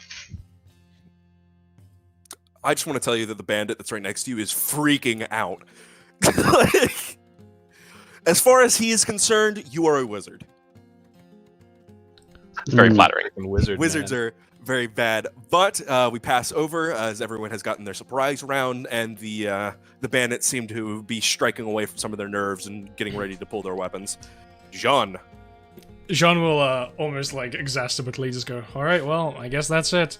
And then reach into his pouch, take out like a clump of like saltpeter, reach his other hand into another pouch, grab a flask of alchemist fire, do a few arcane symbols in the air, clash the two together, like disappearing, becoming dust essentially, and then throw it out in front of him in a 15-foot cone.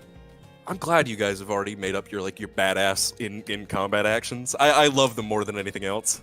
So he'll blast. Oh, and we'll take a swift action to make this at a too high level cast level. Yep. Potent magic from the Arcanist. Yep. Go ahead and pull your thing. Reflexes. Pull your thing and show me who's getting hit by it. It is these two in front. I won't bother with the template because it's just them. Okay, they're gonna go ahead and roll reflexes. Where are they at? They are trying to save against. 1 takes half. I'm not gonna roll. I'm not always gonna roll on publicly, but I want to roll for this because I think it'll be a little fun. Okay, cool. So this is the fire damage, half for the one who made it, and then the one who failed also catches fire under the catches fire rule. Oh my god! Yeah. You don't have to worry Fucking what? You don't have to worry about the one that catches fire. As Argent, the one that seemed to be panicking next to you, turns around and immediately starts panicking as something else. As a blast to It's flame 1d4. catches him. Fuck. Yeah, it's not D6. It was about to try and... Whoops. Oh my Re-roll god, I was it. so scared. Oh, much worse. much John much turns on the worse. seats. Why? Now it counts that he's on fire. Now he's Now on he- fire. Well, yeah. So like he turns around and catches the blast of flame, and he starts screaming as his clothes catch fire. Yep. And then Also, I I'll don't just People catch fire unless they roll on that one. It which is they're stuck Alchemist and catch fire. Oh, Alchemist fire never mind. augmentation. Reagent. against- Yeah. Oh, never mind. I'm an idiot. I didn't hear that. And then Sean is. Yep. Sorry. Do tell me what that does on. Is it on his turn or your It's just turn? on his turn, he gets to make a reflex save by spending a standard action against the original save of the spell to not take 1d6 points of continuing burn damage. Does that provoke attack of opportunity? No, but he can also throw himself on the ground and go prone for a +4. But then he's prone, so if he stands up, it does. Okay. Yeah. All Okay. And Jean I mean- will take his movement action, and Please he'll go. continue. He'll look at the two who are on fire. Well, one on fire, the other one just got flamed up, and say, "That will be all," and then walk the fuck away, like behind Argent somewhere. Wizard casts spell, runs away. Neil, what are you doing? So I'll have swaggered up here. I'll fall into a crouch and start sprinting forward and charge this guy, trying to slam into him with the flat of my blade. So I'll try to do non-lethal damage on this one. Okay. Are you applying the -4? Something I should talk about really quickly before we do this stuff. Are you going to apply your guys' modifiers before you make the rolls, or do you want me to? I was add thinking them about after? applying the modifiers, but also, aren't we using elephant in the room? I thought they changed the non-lethal damage rules. Oh yes, of course. You Yeah, can't thank you crit, for- but Yeah, you so get the penalty. with the elephant in the rules, actually no, we're using the simple elephant in the room, so no, that doesn't do that. Wait, are we not using I'll- expanded? Right now, we're not using the expanded elephant in the room. I will implement it and show it to other people later. But for right now, it's a -4 to take non-lethals if you want to do that. What is Ah. he using unarmed? No. With my sword? No. Okay. never No. mind. So with the expanded elephant in the room rules, basically you can forego doing critical hits in favor of non-lethal. Didn't know that actually. There's an expanded version, so not many know, and I forgot to actually implement it. I just so- I didn't know need that to was in there. actually hit him so none of us die. So I Let's guess do I non-lethal, won't. just hit him. Yeah, I'll just hit him. Okay. Not like my flames are non-lethal. Well Oh. then. Oh, that confirms. Well then. Oh yeah, he's dead. That's a critical confirm. Please give me a description. So I guess like come up, go into the overhead swing, and just like hit his like collarbone and not stop for way too long. It's like shit. Like have to like pull it out and like kick his chest and shit. Like, get the blood out. But why? It was an accident. On my He's own. very, very dead. Khaled. Khaled's gonna 5-foot step, and he's gonna shank a bit. He will say, I offered you a chance at redemption." Oh shit. Oh Wow. Okay. Hey, All right. he's not dead. He's not dead. Give me a description as you are going to knock this man unconscious. Ooh.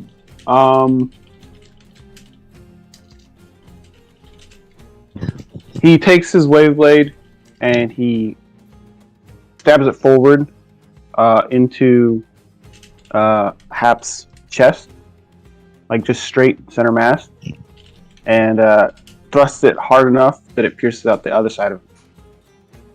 All right. You hear the quick gasp and escape of air that leaves him as you've driven a blade straight through this poor man's lung. He tries to say something, but it's just all gibberish as he slumps over your arm and then eventually onto the ground.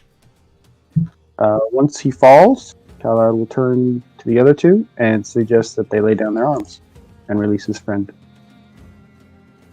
All right. Haps is out of the fight. Frederick. Yeah, Frederick is gentlemen. Everyone, enough! Please stop. As he'll try and like pull his way away from the one guy. As I accidentally closed my sheet, didn't mean to. This is Archie- precisely what I was trying to avoid. Argent, is there anything that you want to do? And I can't pull away. Well, I am going to ensure that Oleg and I get to tag team this guy so he feels like he contributed.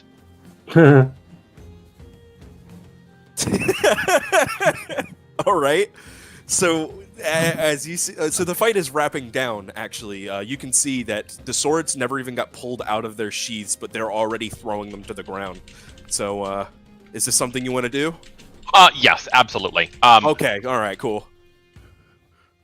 I definitely want Oleg to like help out here, but like I step forward with my gauntleted earth hand and just go to swing at this guy. And I don't know, it's very clear that he's clumsy with it. Like he's never worn armor and has this buckler heavy shield, and it's very, very clumsy. Hmm. But not Are you so sure about clumsy that? Oh that my it doesn't goodness. crit. What is happening? Jesus. Okay. So. And after like the big, just like heavy shot to the face goes through, he like grabs the back of the man's head and just brings his knee up, and the earth just wraps around his knee as well to like kind of make a big stone knee pad and just cracks his jaw. Yeah, he's dead. That man's on fire. You dislocate his jaw, and you can see that the body just goes completely slump. And you imagine that you broke his spine. I turn to Frederick and I shout to Oleg, "Finish him off." No, stop! At this point, Frederick like pulls out his rapier and actually, instead of the two guys that still have a clear, obvious hold on him that I can't seem to shake with a 8 on my attempt to I think they escape. dropped their And- swords. No, they didn't even draw. They just had their hands on me. So I was saying, it was like, stop, enough of this. This is not what we're trying to do. And I even have like my rapier pointed at you guys, like, and downwards, like, enough. Oleg is feeling a little bad. However, he does go and take the long spear and kind of pokes at the corpse. But But as you guys wind down, they can see that they're clearly outmatched. Haps is himself knocked out, and that 25 diplomacy that you made before has clearly shaken them still, and Haps was the only thing keeping that together. So, in a show of good faith, the last two remaining bandits throw their swords into the fire pit and hold up their hands, surrendering. Looks at Freddy. That guy was less sturdy than I thought. Sorry if I've made trouble here. And with that, we're going to wind down for a minute and start our 10-minute break. All right, then. Perfect. Let me just First combat, 3 attack rolls, 3 crits. No. What a way! I want to point out, actually, the attack roll that I made with the bandit to grapple you was also a crit. Yeah. I'm switching to break, by the way, so no more hearing. See you guys soon. See you. There you go.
3, 2, 1. Welcome back. And then I said 13. I barely knew her. Okay. Why? By the way, for anyone watching, I messed up the overlay. I'm not a half-elf, I'm an elf. My bad. Wait, did you put half elf? You sure fucking did, didn't you? Yeah, I sure did. Oh, good.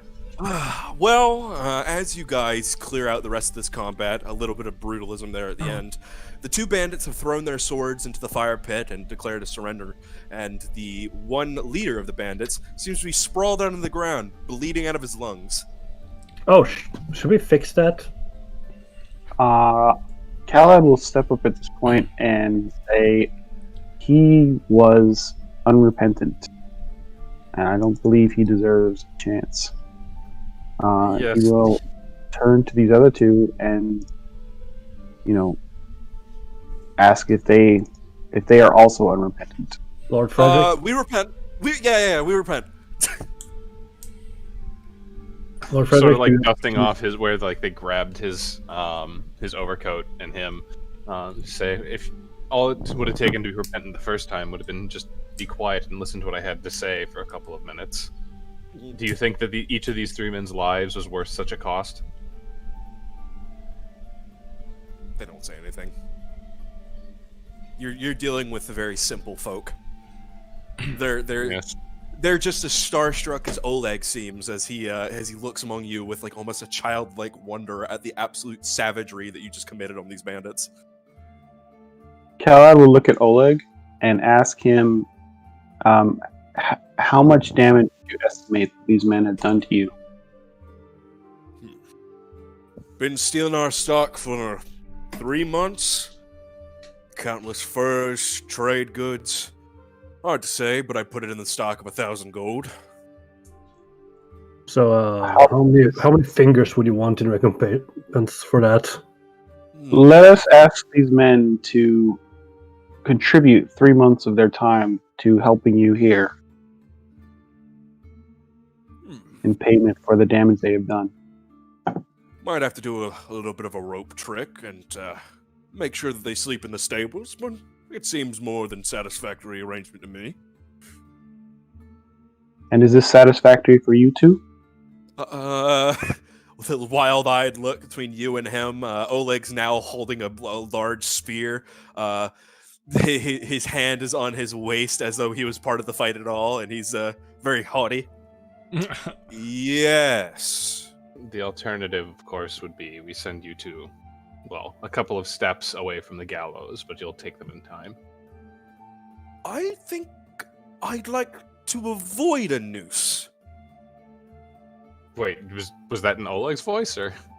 No, this is the bandits. Oh, okay. I think I'd like to avoid a noose very much. Then- Thank you.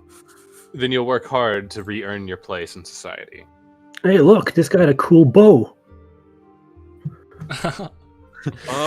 In his possession. So are you like? No. I'm guessing Emil is literally just like. Are you patted? Like, are you grabbing like Hap's Bidon while he's like bleeding out? No, I'm just like crouching down next to him and just like looking him over, like wondering if I should, end his suffering or not. And I like notice this like the bow he has, and like, oh shit, this thing's cool. It is a nice bow. As you take it up, you might like pull the string for a second to test the strength. You have a composite longbow +2 strength. For I Ooh, I could those, use that.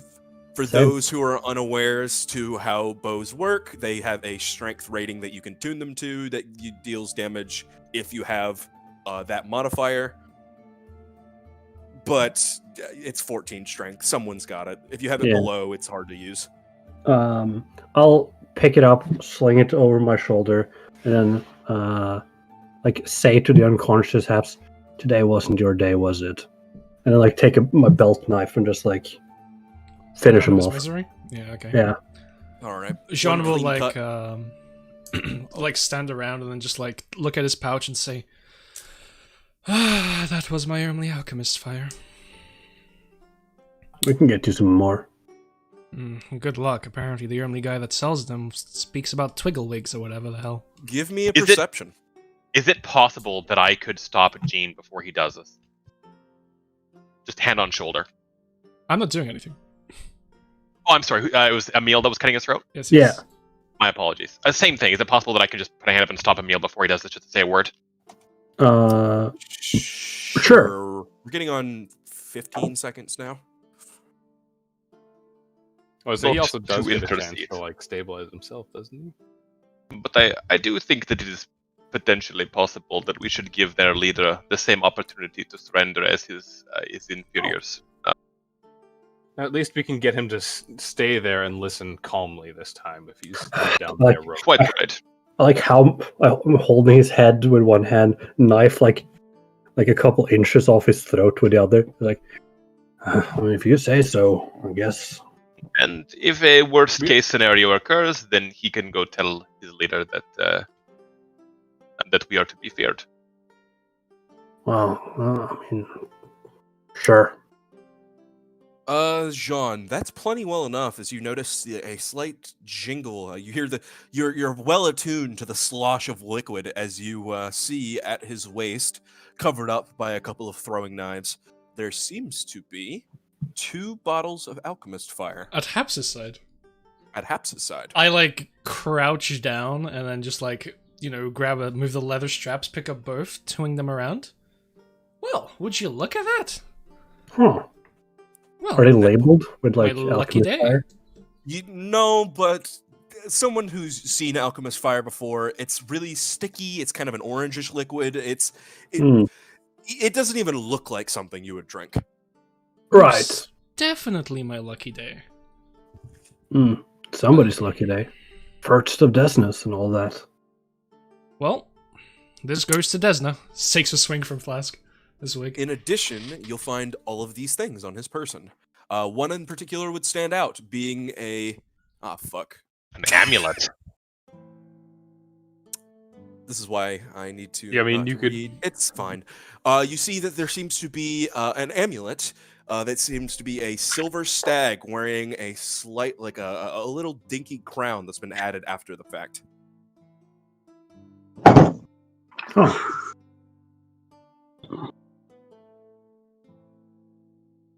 But I also add to. Sorry, I didn't mean to interrupt you. I'd also add to Emil that, and although we do not necessarily need to kill him, perhaps. Which was his sword arm? Did you see?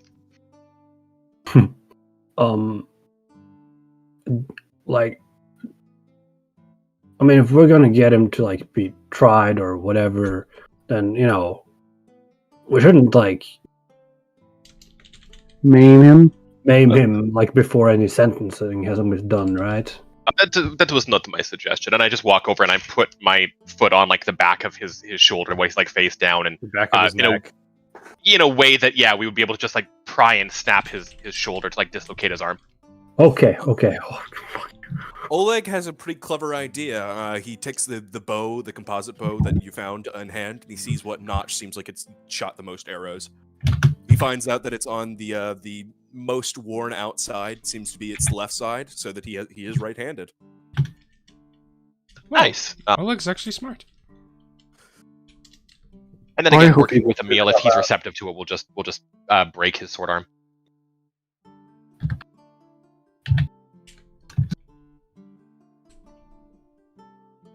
Oleg nods in agreement. One thing I forgot to say is with Khaled, his eyes are golden.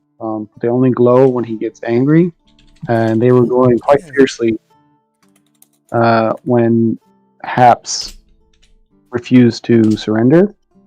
He will now say that he does not trust this man, and that we should just put him to the sword. That is fair, although there are always better solutions than outright murder. Have you considered that maybe it might simply have been his small mind that made him act rashly? What the fuck? Should not What is punish him for going that. Alright, you guys snap his arm. The extra damage does not cause him to go back into bleeding out. The gods are with Khaled us. will bow his head and say, "As you wish."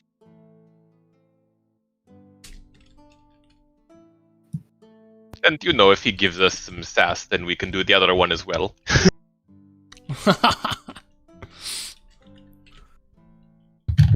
So, what seems to be the final opinion on Haps? Cowards leaving it in the hands of Frederick and friends. We can speak to him in a more tame manner before we decide anything. In the meantime, you two, as he turns back to the men that are right next to here, Oleg says that you all had stolen, in the course of 3 months, was it? 1,000 gold worth of supplies. Now, surely you didn't keep all of this for yourselves, the 5 of you. There are clearly more in your camp. I imagine you aren't the only men on the market. You probably sell this to somebody else for a fencing fee, etc., etc. How much would you say that you save me the math? How much would you say that you take away from this every day of your effort? Sir, I'm not sure how to tell you this. Neither me nor him know how to count. Okay. We get a full stomach and we don't get a beating. So how about instead of a full stomach and a no beating, you gain 5 of these, and he pulls out he pulls out 5 gold coins and has them like between his fingers.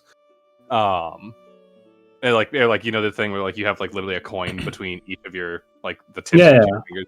Yeah, and he's like, for every week's worth of work, does that seem like a better deal?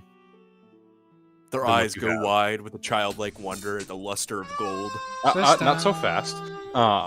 You still have to pay your debt, but afterwards, I'm sure that the men that work for my company could use more guards as we're expanding into the south with our own business ventures.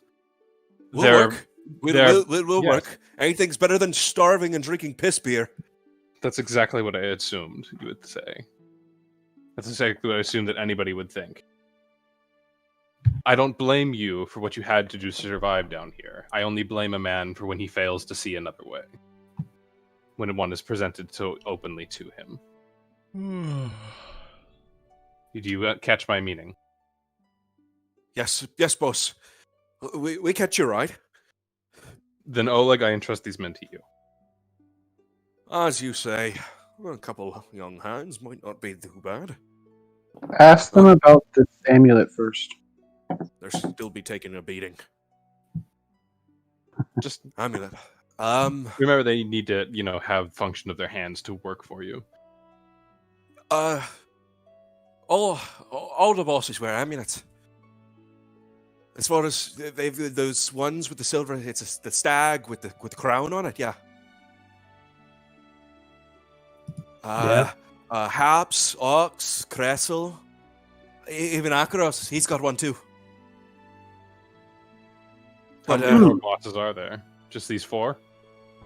Well, 3 hard to now. say. Hard to say. We get orders from Kressel, or we get orders from Haps. Haps gets orders from Kressel. Kressel gets orders from Akaros, and Akaros comes to us.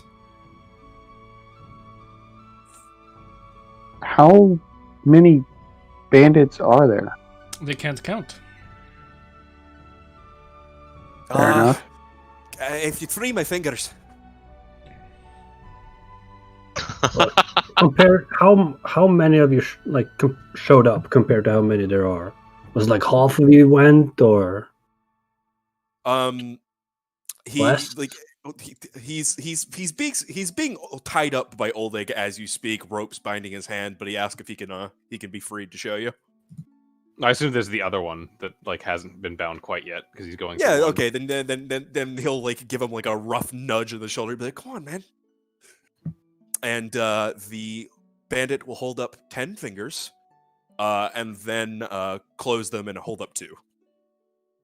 Is that including this Haps and Kressel, or also including the other one who occasionally comes to you? Akros. He closes his hand and opens up 4. Okay.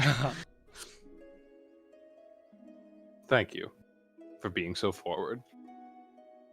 And what is this symbol? You have one of the worshippers of Erastil the Stag God among you. Erastil? Whole lot of people that worship Erastil around here. We're in the middle of the wilderness and all. You need to hunt God's blessing to make sure the trappers get their right due. But as far as I know, ain't no worshippers of Erastil in our little group. At least not revoked worshippers of Erastil. What's the amulet done? Shrugs. Does anyone have a map? I mean, we have one of the area, right? We damn. have a very crude map. That's why we've been sent out, is to like update it. Can we spread it out to them and ask them to show us where each leader is located? Do they know how to operate a map? Yeah, they can tell a map from the look of it. You have to at least be clever to have a Okay. general idea of what's going So, on. like, here's the forest. Here's, like, the road. You see where it is? Here's, like, some plains. Where would you... Like, this is a day's travel. Measures on the map. So, where would you say, like, your camp is? Can't be more than a couple days away, right? Do I have this wrong? I don't. Okay, cool. They pondered for a minute, taking a look at the map, trying to get a lay for the way that they normally do. You gotta remember that these people normally just operate on like on a 2D level and not a 3D level. They're not used to having maps for the most part. It's pretty out into the woods. Maps are But pretty 2D. We point them to the you- front door of the gate and like, which direction do you go from here? Well, I mean... They'll point to you on a mark at the map where the river meets to the woods and show you that is where their camp is. Huh. And it's like along the river to get water or what? Why would you normally live by a river? Right. And they'll point out one other thing, telling you that there is a particular place that they try to avoid, which seems to be a moonradish patch between here and there. Moonradish. Moonradish. The Kobolds. fuck's the moonradish? It's just some sort of weird, sweet type of radish. Not a little dull to the normal taste, but kobolds swarm to the place. They're not exactly trouble. They're just, rapscallious little bastards. But avoid them where we can, not cause too much trouble. They don't have anything anyways. But our camp's there, out of the river. It's where Kressel goes. Akaros, he comes to us. Yeah, he's a bit further into the wood. Or not. Scratches his head. At best, there's at least four bandits on duty. Any more, they're usually out in the woods, either, trying to hit up another place. They go and they harass the old alchemist out by his hut, trying to gather some rations, do some hunting, get water. If they expect you, they'll call the whole lot. That's at least 10. Sorry, I don't know how to count. I hold up this many fingers. 10 fingers. Well, so that same 14 minus the 5 of you that we have here. So 9. No. We was counting us. That's who's left. 14 left. Oh. 14 left. But some of them are out doing other shit, right? Akaros, and Kressel. So there's 12 in all, but usually there's not more than 4. And when were they expecting you back? Yes, what happens when you... Usually we come back by the day, but it's been such easy pickings around here. They might not suspect anything. Maybe you went off to find another easy quick mark. It's pretty loose around things. They kind of just set us off. Well, we don't have too much time. Tight schedule is not going to be our strong suit, is it? Or what? Cal would like to pull the others aside and suggest that we use this as an opportunity to ambush the camp. Right. Ambush might be, again, a strong word, but yes, we should definitely go investigate now. Make sure we have the strategical upper hand before we approach them. And then ambush them, yes. The longer we wait, the more likely... Hey, boys, is this where, Kressel... Is this where, the boss of yours is? Yes, that's the normal camp, like I said. Right, and that's where she is, right? Yeah. Most of the time? Or does she also go out a lot? No, she stays around, leads everybody around, real bossy like. Okay. The longer we wait, the more likely it is that Haps's disappearance will alert them to danger. Right. How much stronger do you think Kressel is compared to you guys? They look between each other and shudder. Could you take out all 5 of you? There's good reason why she's got the amulet and we don't. Right, but so did he. Points to like the corpse of Haps that we still haven't moved away yet. Fair point. But no, she's tougher. Maybe we should be cautious. Also avoid the kobolds. God damn it, Austin. Don't text that in the thing. So, yeah, I suppose we have like an extra day. Because they wouldn't be like back before at least tonight, so if we show up in the morning or something, they'll probably not be like on high alert or anything like that. Right? I agree. Sounds reasonable to me. If you're asking me, sounds reasonable. We're not. Honestly, I know you guys want to talk it out and all that, but I don't like our chances if we give them time to speak. If you're talking it out, you need to do it after the fact. We've been asked specifically to see if Kessel can't, like, you know... No, of course, but I say we knock them down first, tie them up, then speak with them. Right, and then we try to not murder Kessel. So we take... Yeah. Perhaps, and I know this may sound a little repetitive, but perhaps if one of us were to go in there, just catch the lay because of then they No. know what is happening. These people, they already showed you that they don't respect the strength of a single person. They said that this man was quite the idiot, and he did seem to prove that by... There's 14 people. I don't know, sir, if you know how to count. But that's a few more times more than us. To be fair, lords, he could have just gotten the anvil because he's fucking her. What? He's fucking her. What? Kessel. What was the first part? We got that. He got the amulet because of that.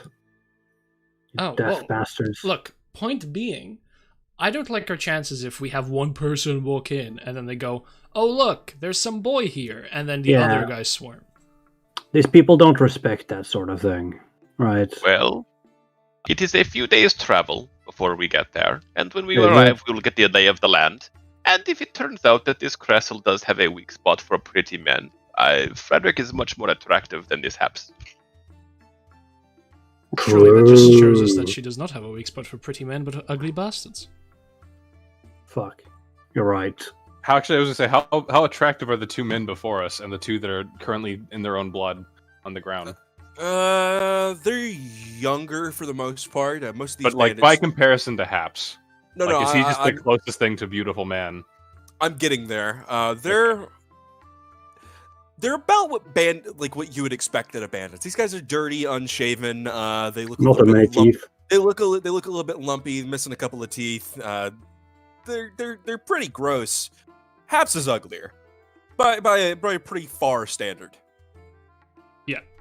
So if you're not willing to let me go and try this, I understand. I'm just offering that I am willing to put my life on the line again. That's fine. However you too upset. I feel that you putting your life on the line in such a manner puts my life on the line. Because I don't think have the surprise.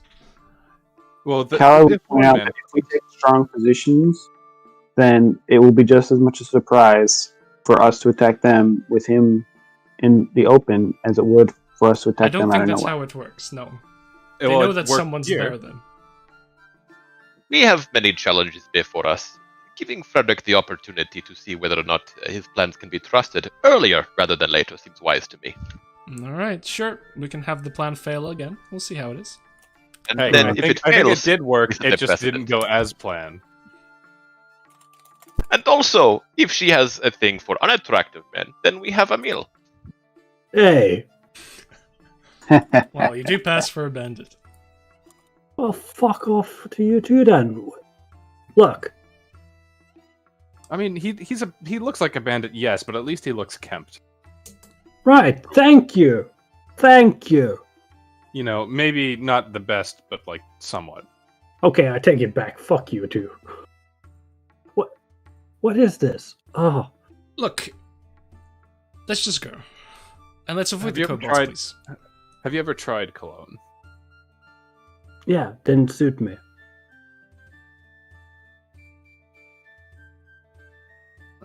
Well, Oleg, you think you can handle these men at least until we return? Shoo. Oleg's just about he's unwrapped the other one. It makes a little bit of a huff and a puff, but for the most part, it seems like they're not struggling around too much. Yeah, I think I can take care of the rest of things here. You need help They with, they don't seem like they're particularly sturdy themselves, and as long as I could throw hops in the compost pit, and that'll help them cool off a little. Well, gentlemen, Honestly, Right. Oleg, I don't think you even needed us here. You could have handled this yourself long ago. Please, please remember, as long as you're here, treat this as though it's your second home. You've more than earned your stay, and you have both of our thanks. Hmm. all All right. Can we get two of you to move this cart back out of Yeah, the way? yeah, yeah. We have the Oh, whole day yeah. ahead of us. Guy also has a belt pouch. Should be some money in there. He doesn't need it anymore. All right, let me remove that from the party inventory. Out of character, I was gonna say, yeah. Do we have somebody working party inventory? We sure do. But yeah, that worked. So Khaled took the guy out. Oh, So and I I suggest actually you just forgot take the something. money. I forgot something for Oleg here. My bad. I forgot to mention. Please take anything that you want off the bodies or of their equipment. Already have. I'll take the rest as stock, but I'll buy back anything from you for full price. Ah, excellent. That's generous of you. And Does I still have plenty of coins if you want to do trade. does everyone have a ranged option? I just picked up a bow. Yes, I tell you to go chase after them. I actually have a sling, so I noticed that Oleg has a bow as well. So if anyone doesn't have a ranged option, they might want to pick that up. I do not, but I don't need it.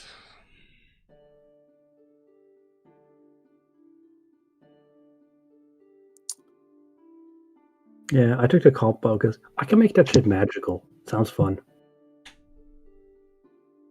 Okay. Yeah, Khaled will strip the other bodies and bury them with the help of their bandit friends. Part of their penance. And in addition, I think before you guys leave, Oleg is going to go ahead and give you the potions that he has in his store. Okay. Ah. What were they again? Pulling Cure them light up right wounds, now, right? if you don't mind. I think it was 2 cure lights and something else. Oh, Two one of potions them. of cure, a potion of shield faith plus two, +2. 2 potions of cure light wounds, and he'll also give you 2 vials of antitoxin. Oh, okay. Does he give us a number? Number. Get it because it's broken up. Potion of Cure Light Oh. Wounds. 2 of them. 2. Yep, and antitoxin. 2 And vials potion of of Shield of Faith. and 1 potion of shield of faith. 2 times antitoxin. I'm not going to do a whole lot of inventory hassle. However, if you want to say that you have potions on your person from the party group inventory, I'd like you to mark them. Yep. Anyone want to carry any of these? I'm good, but we can keep them on the horse. I'll take one of the potions of Cure Light Wounds on me. I'd like the other if nobody else feels they need it. Okay. That's fun. I'll hold on to one of the antitoxins. Okay. Cool. All right. You guys leave Oleg's trading post and make your way out into the Forgotten Expanse for the first time proper. And now it's time for me to talk about exploration rules. All right, let's do it. Yeah. Vroom, vroom, So, roll. there is a little chart that I have on hand. It will not help for the most part with it's not important for the most part, but I will explain a couple of little features about it. You guys, the time that you spend is tracked in hours. So Yep. for every tile that you travel, they're about 12 miles long in any which direction. It's about, for a 30-foot party, which is what you guys are, is 5 hours to travel across plains, and everything else is going to be about 8 hours. However, for a lot of the stuff that is in the Forgotten Expanse, you are going to need to fully explore the tile. This is a more dedicated effort that takes sometimes several days, where you go around, scour, and try to find various little bits around in this region. Hmm. So just traveling between places is going to be 5 hours, and trying to explore it's going to be 8 hours actually if you're going through forest or hills, which is what most of the expanse is. And trying to explore the tile to find new spots is going to be 2 days a pop for forest or hills, 1 day for plains. But if you find any locations in a tile due to interrogation, like you guys did with the bandits before, that tile will be considered fully explored for all purposes. There's only one location per tile. You can't find multiple. You can't lose anything else. Okay. So for the purposes of like king building down the line, the moon radish patch and the bridge are considered fully explored, but not cleared. Okay, so time to pick a route. Do you guys want to go round to avoid the kobolds, or do you want to just stroll through and then get attacked by kobolds? We can probably go through on the way back, but we should not waste extra time on the way there. That was sort of my feeling as well. Do we significantly lose time if we're traveling through the wilderness, like the forest? The forest itself, half a day. it's 3 extra hours to travel through. But it's also a straight line, so It's 3. So like going from here to here would be 16 hours. Going from here to here to here is 26. Or not 26. 24. This is 5, right? 24. Keep in mind we have horses now. I'm bad Yeah. at math. Yeah, we shit. steal the horses that they had outside.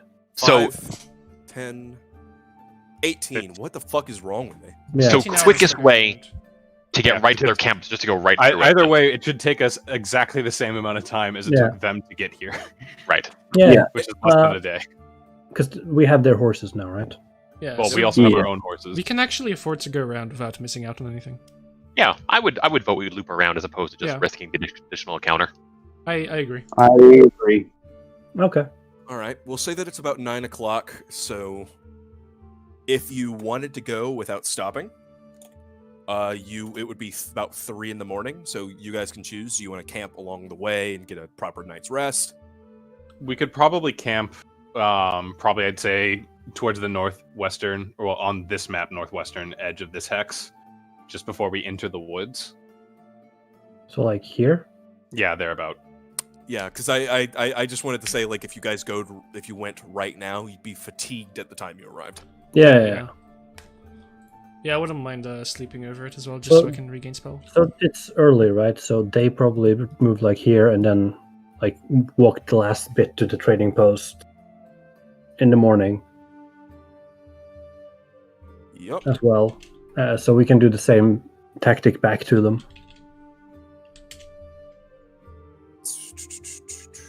Looking at my maps, trying to get. So everything we'll sorted. explore things later, right? Because we need to like clear and like figure out what's here. But yeah, for now, straight line. Yeah. All No, right. we're going like around the. Well, edge of the yeah, forest but now, like and no then on the way stopping, back, no- straight line. Yeah, You know no where the climbing, radish no patch side is. tracks, If no you'd nothing. like to, you can totally avoid it. Nah, they might be in the area elsewhere. I think it's safer to go around. Yeah, I agree. Well, thing is, like, if we know about the radish patch, we can go around it. We don't know what might lurk in, like, along the outskirts of the forest. Yeah, but I'd rather try my kobolds have- chances with more bandits than kobolds. Aren't kobolds like squishy? We little, also like, know that the bandits have taken this. The route that we're going to take is the route that the bandits have taken, so it should be fairly safe. I have Right, heard we many can a also tale find about a their- kobold and a series of traps. right, To know that it'd be better to not risk them. right, and we can find the exact path they took when we approached the camp to see like where exactly it is. Because I'm not trusting where these guys point on the map. Right, it could be any part along this section of river. Yeah. If we stay along the plains, we can at least see what's ahead of us. Are True. you trying to find the trail that they left behind? Yeah. I'm Survival. thinking like Survival, please. as we travel, because I'm just still making the plan thing. Yeah, but please, like, give me a survival because you. I mean, we could always just look outside the front door from where their horses Yeah. are moored. Yeah, but there's horses they've ridden. It's pretty like Roll it's the actually gosh darn survival. that's Roll hard. the fucking You thing. know, I've clicked the button. It's fine, guys. I was just talking as I did it. Gosh It was a darn. DC 11 check. You can see that there's a horse trail that leads. Yeah. That you can follow back into the woods, and you find that it is on the Thorn River. So I didn't know it was are the they outfit, going actually. through the woods like that, or are they going around? They're going through the woods. Oh, okay. Then They're maybe we can avoiding follow their that. patch. Wait, didn't the bandits say they went around the patch? Yeah, No. inside the forest though. No, it just goes through the woods. So They avoided the it's patch, a big but square. they still made a way around. Oh, Alright, yeah. epic. We know what route they took to avoid it, so now we can take it, sure. Fantastic. sounds good. Alright. Cool. Let's follow the horse trail. So we're taking like 2 extra horses with us, right? Well, Yeah, there's we 6 got of one them, each. plus our 3 that we already had. Yeah. Um, Wait. Does this count as shit we can sell back to Oleg? Yes. Ah, cool. How He'll many buy the horses horses do we off need? you. We need like What I'm 2 saying is- horses. 3? We Horses don't are rather need. expensive. They rode in on 5. Yeah, but we Yeah. need 2 of them, right? Then we have 3 ourselves. So how much we have money? 3 Yeah. again, we have 3 He- ourselves to begin with. Ah, one of yours is a pack horse, right? Only. No, they're all 3 of them, I believe, are light horses. Yes. My So- goodness. Okay, can we not do horse map finder? Yes. And- Give me a moment. So each horse he will buy from you for 75 gold pieces. Okay, Hmm. epic. And we're selling 3 horses, yes? Yes. We can sell 4 if we want everybody to have a horse. Okay, epic. Uh, we're He's going to selling... tell you that he doesn't actually have that much coin on him at the time. Would you take an IOU? Can we get store credit? Wait, he has enough for 3 horses, but not 4. I keep I have a little bit of gold around, but like we said, I've been getting hit by bandits. Oh yeah. But So you we don't have think enough that- for 3. I do have enough. I do have enough gold to give you for 3, Okay, we'll but take the I'll 3. give you store. I'll give you store credit for the 4th. Okay. Right. Come Yes, on back and buy something from me here. guys. Don't die out there. Right. Guys. We have 3 horses and 5 people. That means we need 2 horses, which means we can only sell 3. And I suggest that we keep one of them as an extra horse Why would you need an extra horse? to carry the extra items or We to have a carry a wagon. wounded person. What is this that you've given me, Freddy? So this is how much gold and coin he has. We are not taking the wagon to the bandit camp. Are we? Let us What do you try mean? this. What do you mean? The- What do you mean? How much gold he Like has? that, based on the list of the things that were in his storeroom, this is how much gold he has to buy the horses off of us. No, just- no, he has some just hanging around. Okay. He had like there's some in a like he keeps a little bit of gold in like a ceramic pot in the bedroom. Okay. Mhm. I was Just- going based on what he had in the store. Let us say this. We do not need the gold. We will be returning here shortly. Take the horses we need. When we return, we sell. Sounds Well, good. in case a horse dies or something, we have some horses. Yeah. Fair Yeah, agreement to my- me. Goodness. I mean, what are we going to spend the gold on out there anyway? Exactly Horse correct. Trade.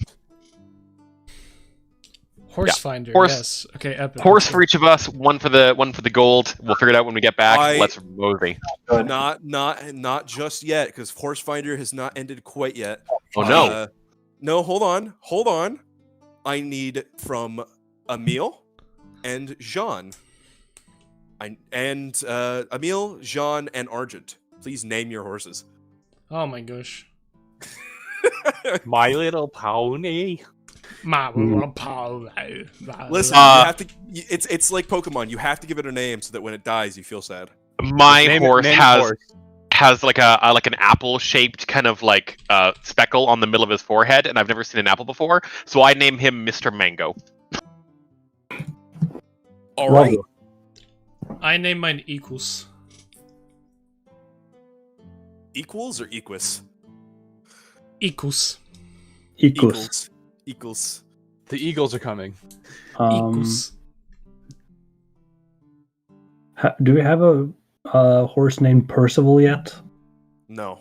In that case, I name mine that. Percival, Equals, and Mr. Mango. All right. You guys begin your travel and journey into the next hex.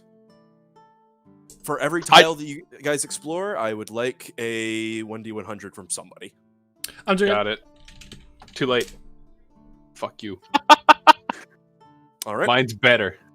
Well, that remains to be seen. Well, you travel yeah, into the next. Well, we have 2 hexes, so that's 2 rolls. Perfect. Yeah. Yep, you travel into the. You travel over to the Moonradish patch. You can see that there's clearly evidence of kobolds, but you make a point to circle around and avoid the abandoned little farmstead that seems to be creeping up in the forest here. And once again, you move over to this Thorn River camp. So that's 2 days, right? No, that is 16 hours. Yeah, and it's 8 hours travel in a day. Is it 8 hours travel in a day? Yeah. Yes. Well, 8 hours travel before forced march, but horses are generally good at forced marching because they're horses and have high con. But I doubt we can do 16 hours without some penalties Okay, to so- for. 2 days sounds reasonable. Okay, so that was a first. Wait. So we arrive on the 2nd of Desnus. And like the morning, or Uh, because like again, the thing is they're able to do it. Like, how are they able to do it in like a day? But we're not. if they didn't do it in a day, they just Oh. didn't travel very far. Oh, I thought they were saying that they couldn't be more than a day away. No, more than a couple, because that's how much food they had with them. They said that they're not like immediately next to them, but they're clearly not like worn out from any travel. Oh, Yeah. okay. So we spend a day traveling, and then we camp out, not in the radish patch. Probably just the top of the square somewhere, so we're decent. That's away. another D hundo. Yeah, Alright, that's roll cool. it. We got 74. the 74 already. We have the Paul. 74 already. Yeah. Okay. You guys are going to camp out at the north of the Thorn Ford. Anything that you guys want to do, considering that you're camping in a What the fuck? Okay, those are all of our 100 next hexes. That's a good 4,910. That's actually significantly below average. Yeah, that's fine. Is there anything particular that you guys want to do to hide your camp, considering you were camping practically next to a bandit camp? Sleep in a tree? I mean, cold camp, right? As long as the I think weather cold- holds, no fire. This I is would really actually advise against a fire. That might be a little bit too obvious. Yeah, that's what I'm A bit saying. close. Oh, this is a meals Oh, expertise area, no so I fire. trust him. For any camping, I'm only going to handle it as though there's one watch at any given time. Like, I'm not gonna make you guys set up a watch order and then at a certain time of the night. So just pick one person who's standing watch for camp tonight. who doesn't cast spells? Khaled will take watch. All right, Khaled, please give me a perception check. Now, please give me a will save. Oh, Uh-oh. That's not what you want to hear. Wait, what? That's not what you want to see. You feel very drowsy. Oh, In fact, so drowsy that while you're standing watch for the night, you completely pass out. As you guys wake up, you find that you're all sleeping in the same bed, stacked together kind of like dominoes. It's very homoerotic. Oh no. The fan. Low roll is the person that I'm spooning in my salmon-colored onesie. Low roll. Okay. D20, lowest roll. Oh no. What have you done? Ah! D10. Spoon yourself. Khaled, it seems That's a you've gotten fucked D10. you've gotten fucked more than once tonight. Oh. Hmm. Why is everyone rolling so low? But that's a D10. He couldn't roll the. Fine. no, I hit 10 by accident. It's still a Doesn't matter. one. So It's still a one, yeah, And whatever. one last roll before you guys roll into the thorn. Argent, I would like a small perception check from you as you wake up. Fantastic. Any kind of negative modifier to this? Are you that drowsy? I sleep pretty hard. That's not Second- true. I disregard. I'm a light sleeper. Let's go with that. You try to slide on your armor and you notice that someone has scribbled "kick me" onto the back of it. in like a. It seemed like some sort of berry paste type paint. Okay. On the front or on the back? Back. And I can just clean it off, no problem. Yeah, no, it's pretty easy. What do the berries taste like? As we all wake Uh, up, Khaled will apologize and say, "I don't know what came over me. It's I thought your god was Ragathiel, not Calistria. This hasn't happened since I was, a whelp. I feel like something untoward. What's going on in this forest? Maybe just declare it if you're gonna be that forward next time. It is all right. Although, why do you want someone to kick me? I didn't do that. Jean, is this perhaps a side effect of your chaotic magic?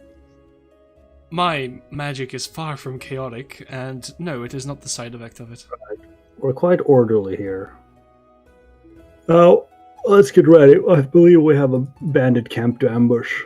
Okay, apparently we're going to keep rolling because somebody's giving me the magic words. Khaled, please roll me a knowledge of nature. Okay. If you have it untrained, I will accept it. Yes. Whoa. Well, You in particular have an actual bit of familiarity. Have a bit of familiarity as to what exactly might have happened. You remember what you were told about these lands and that they're very Fey-spoken. There's Fey all over the place, and this seems like a pretty regular trick that one of them might pull. I But see. Your what was their name again? Rin? Rin, yeah. Your friend Rin taught you a little bit of a trick. If you give them gifts, if you give the Fae little gifts of sweets, shiny things, and bits of silver, presumably they might leave you alone. I see. I will quickly tell the rest of the party that I've recalled something. There may be Fae in these woods, and if we leave out an offering each night before we take our rest, it may prevent this from happening again.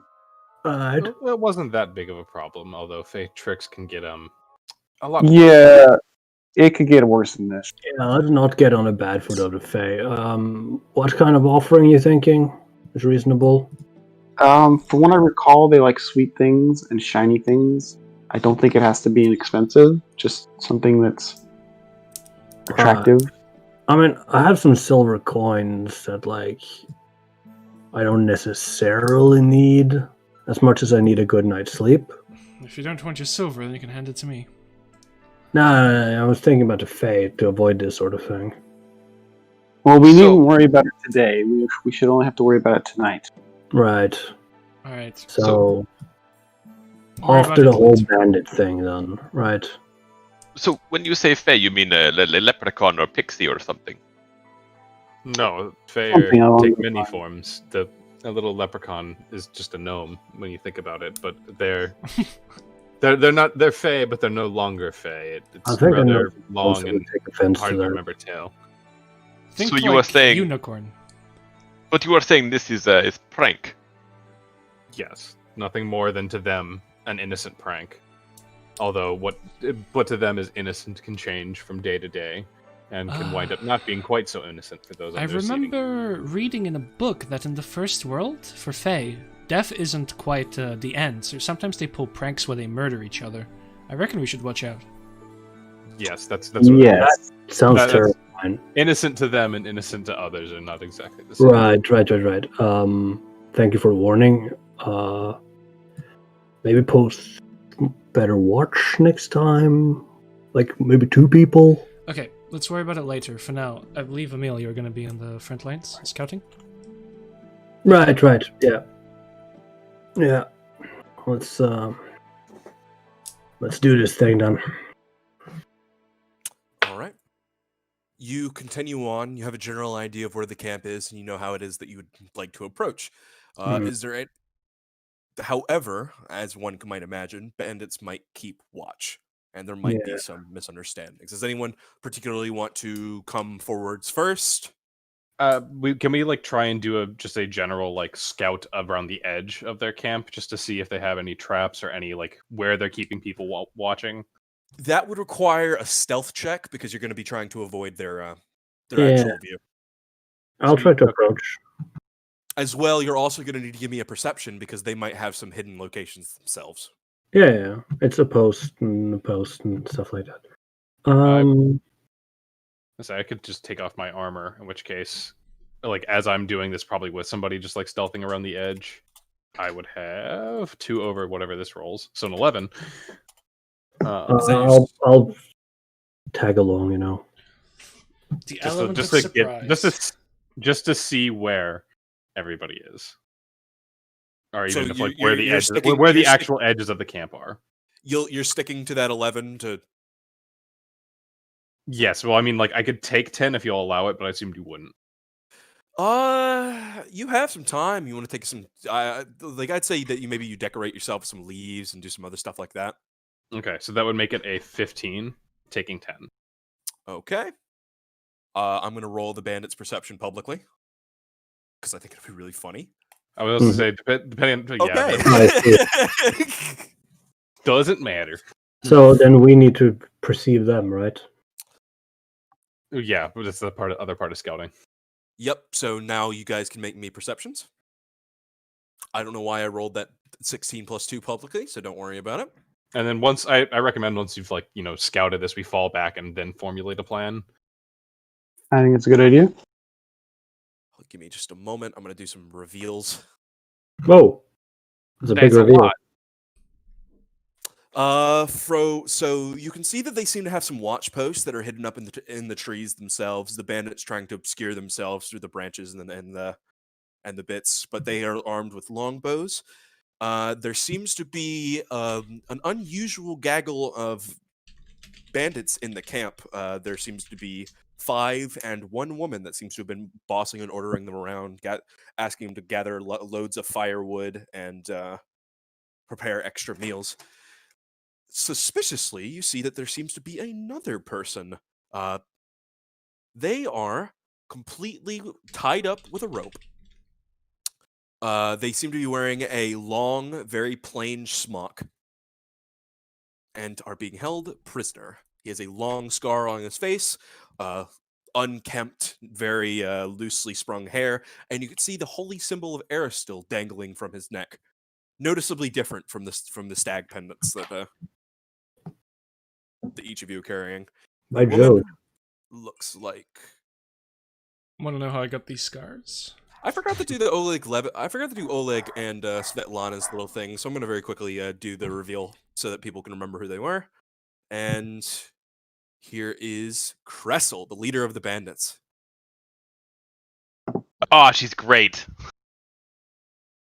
Well, those are really well-made axes. Right? They might even be masterwork. They look like it. I was just checking out her fucking short sword as opposed to a dagger around her leg. Right, yeah. Fair. But it seems that you've mostly strayed away from their attention. The people in the camp don't seem particular, and the watch has completely overlooked you as you guys are scouting around the premises and getting a feel for the camp. All right, everyone. Once you've fallen back. All right, everyone. As I've said before, this may seem a tad repetitive, but Right. This one not well. Is it we doing? Can at least. Is it doing anything? Is my mic cutting out? No, not you. You're Is good. it doing that height thing where it's kind of cutting out at a certain, and it looks weird? Yeah, it is. Okay, fuck. It's actually not because it's at least for what we can see, there's like black all over the bottom side. Yeah, it's totally good. There we go. Yeah, I fixed it. it's only if you're fairly zoomed out that it's. Yeah, the bigger maps, it's harder to it's easier to find ways. So which direction are we coming from again? You'd be coming from the north. Well, west. From the north to the northern No, north. we're dropping that entire joke.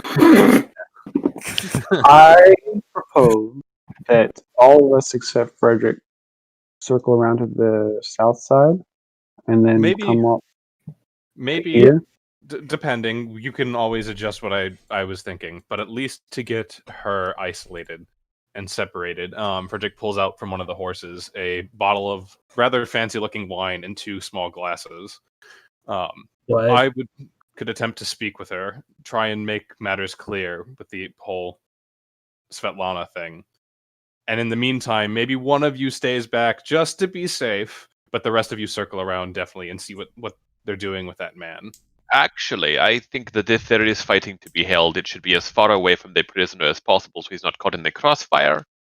Luring them to the north or the west of the clearing may be our best bet. Also a good idea. That's not a bad idea. I'd like to get closer nonetheless. My spells have a How about- short range of effect. How about this? Frederick goes up and attempts to Gets parlay. arrested, yeah. If Yeah. they attack, he runs to where we are waiting in him. Very smart. Yeah, let's try to get up on the east side here. Maybe just get it into the bushes or something. So yeah, Have a forward and a rear guard, and then Frederick can jump into the middle of the thing and do his inspirational speaking. You don't have to drop the tokens. I have them prepared. I just had you in the GM layer. Okay. so if we take up positions, 2 over this side, 2 over this side, Frederick comes down and it gets their attention, attempts to parlay. If that doesn't work, he runs back up and leads them into the midst of us. Yeah. And if they actually get to him somehow, fuck it, we'll charge him. Yep. Okay. Can we take 10 on the stealths? Yes, I will allow it, considering that you guys have very ample warning. And in normal circumstance, I'm not going to take 10s on stealth, but you know what's ahead. Okay. Right, already scouted, kind of. Yeah, and Emil would even be able to show you guys, here's a nice little soft trail that you can follow, and he's scattered the place out already. Then there's also, in general, just distance and cover will make whatever you already have better. Yeah. So I'm gonna roll stealth when it becomes relevant because I'm rocking the -3, and taking 10's not gonna work out for us. But it'll be dramatic. You'd roll a We'll 1 put and you you rip in a the fat back. fart in the middle of. Frederick, you're not even trying to stealth, are you? You're going to be Right, I'm not. approaching openly, unthreateningly. I will still have the rapier in my basically in the thing. Although if they make a fuss about it, I'll rather quickly just take it out and drop it so it just sticks into the ground. I don't want to be here, by the way. Up on the side. And just for the sake of where I'll be coming from, I'll just move myself there. You all can take 10 on your stealth, so it's not going to be an issue. They're keeping the perception check that they previously have. Oh, okay. So you all just kind of sidle up, work your way, and weave into the bushes. And Frederick, I suppose the red carpet is rolled out. She seems to be hurriedly assembling loads of firewood and cut logs, and they are trying to roll some of the logs over onto the path. But it seems like there's been a little bit of a malfunction, and one of the bandits has in fact crushed an ankle. Tom. Sort of to make sure that everybody at least knows that he's here and is probably also immediately focused on him. He'll just quite quickly approach to the point of normal level of speaking would be enough to be heard, and then say, and just a level above that, is your leader here. I heard the woman named Kessel makes it her business, this place.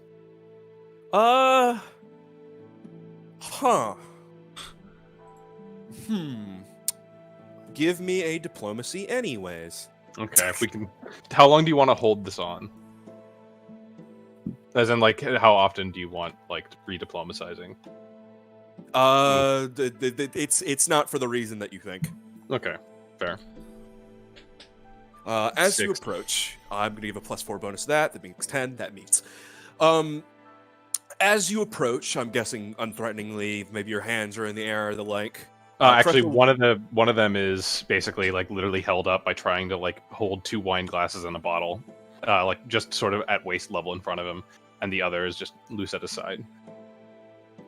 Cressel herself whips around her head. All of the bandits grab at their swords and seem to hold her attention, and she calls out with a loud, boisterous voice, "Archers!" Wait, no need to be hasty. I'm just here to speak. Curious little creature, aren't you? Well, maybe. In any case, I came here hoping to speak with you. Are you Cressel? Today I can be.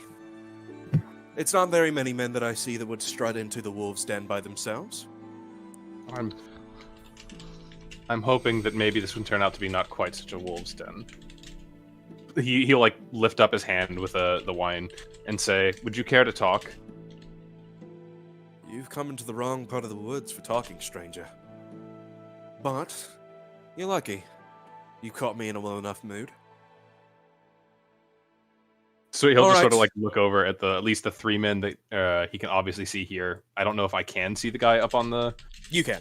Okay, he'll actually probably just pretend that he doesn't see it for now, though, and say, "Do you mind?" Oh, right, never mind. 4 people because there's the other guy on the log. And say, "Do you mind if we just take this someplace a little bit more private?" I'll at this point he'll like actually take the rapier out and plant it in the ground. I mean no harm, and you of course will be close enough that you can call for help if you ever feel threatened by me. Although I'll try to be disarming as possible. They shake their swords a bit as you pull the rapier, but calm down as you drop it into the ground. She calls out to one and says, "Finks, go ahead, buzz off. You two, stay with me." And the one on the other part retreats, and she will invite you over into her camp. All right. 2 guards still at position. So he'll take a seat here. I was actually hoping that, well, maybe you can tell them later. But it's about your sister.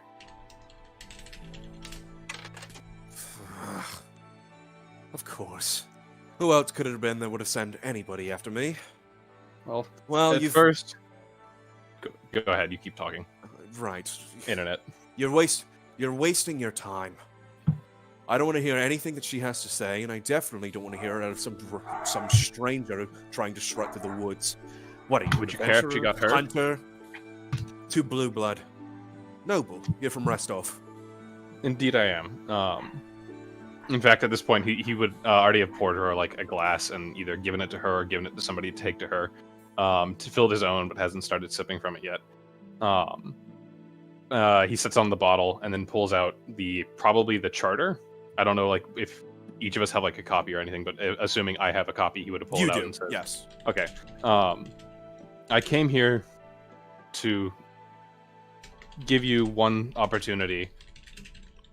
He's just like, as he's like looking at the other two, to give you an opportunity to make amends, to understand how much your sister cares about you, and that there is, in fact, he pauses. We understand if life has made you take hard decisions and take not the nicest decisions in life. I don't think I take very well to the way that it seems like you're trying to understand me. What else is there to understand? I'm a bandit. A strong enough one at that I can make my own living without having to worry on the charity of my sister. It's not the charity of your sister. It's my charity. Yes, and I have yet to see exactly how valuable that is. Give me that. She hands it. Yeah, he hands it to her. You'll read on there about halfway down. It says that we are to come down here and eliminate the banditry problem. Eliminate that. Not only that should have an obvious meaning to you, but to everybody up north, that means something different. It means opportunity. It means that there will be many, many more things, way more profitable, and way more. He tries to like think of the word, like gesturing with his hand. Even taking a sip to like buy for time. Way more proving of one's self-worth than banditry. But if this charter is anything to go by, the only people they send is you, Mr. Apollon. Tosses it back to you.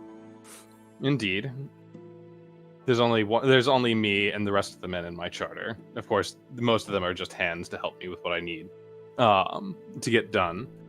But I was hoping that, well, if you wanted to make some money, we could broker a business deal.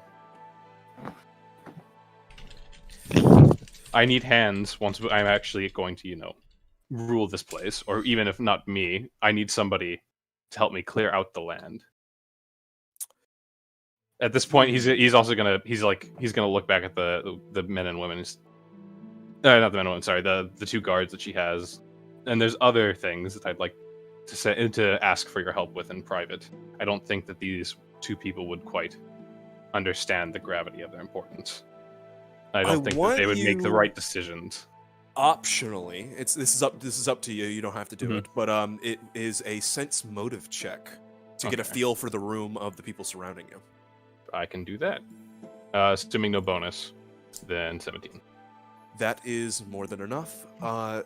As you start bringing out these things about like how you come and you want to civilize the place and how what you plan to do. I want the best for everyone, he'll reiterate. And how you want to hire them. There's not any sort of opportunity on their faces, but instead something of fear. Something seems to be looming over these people to where normally this might seem like an enticing decision, but with a catch. If you are afraid, please, let's go someplace where we can speak more openly without fear that one of us will worm and try and stab each other in the back. Just between you and me.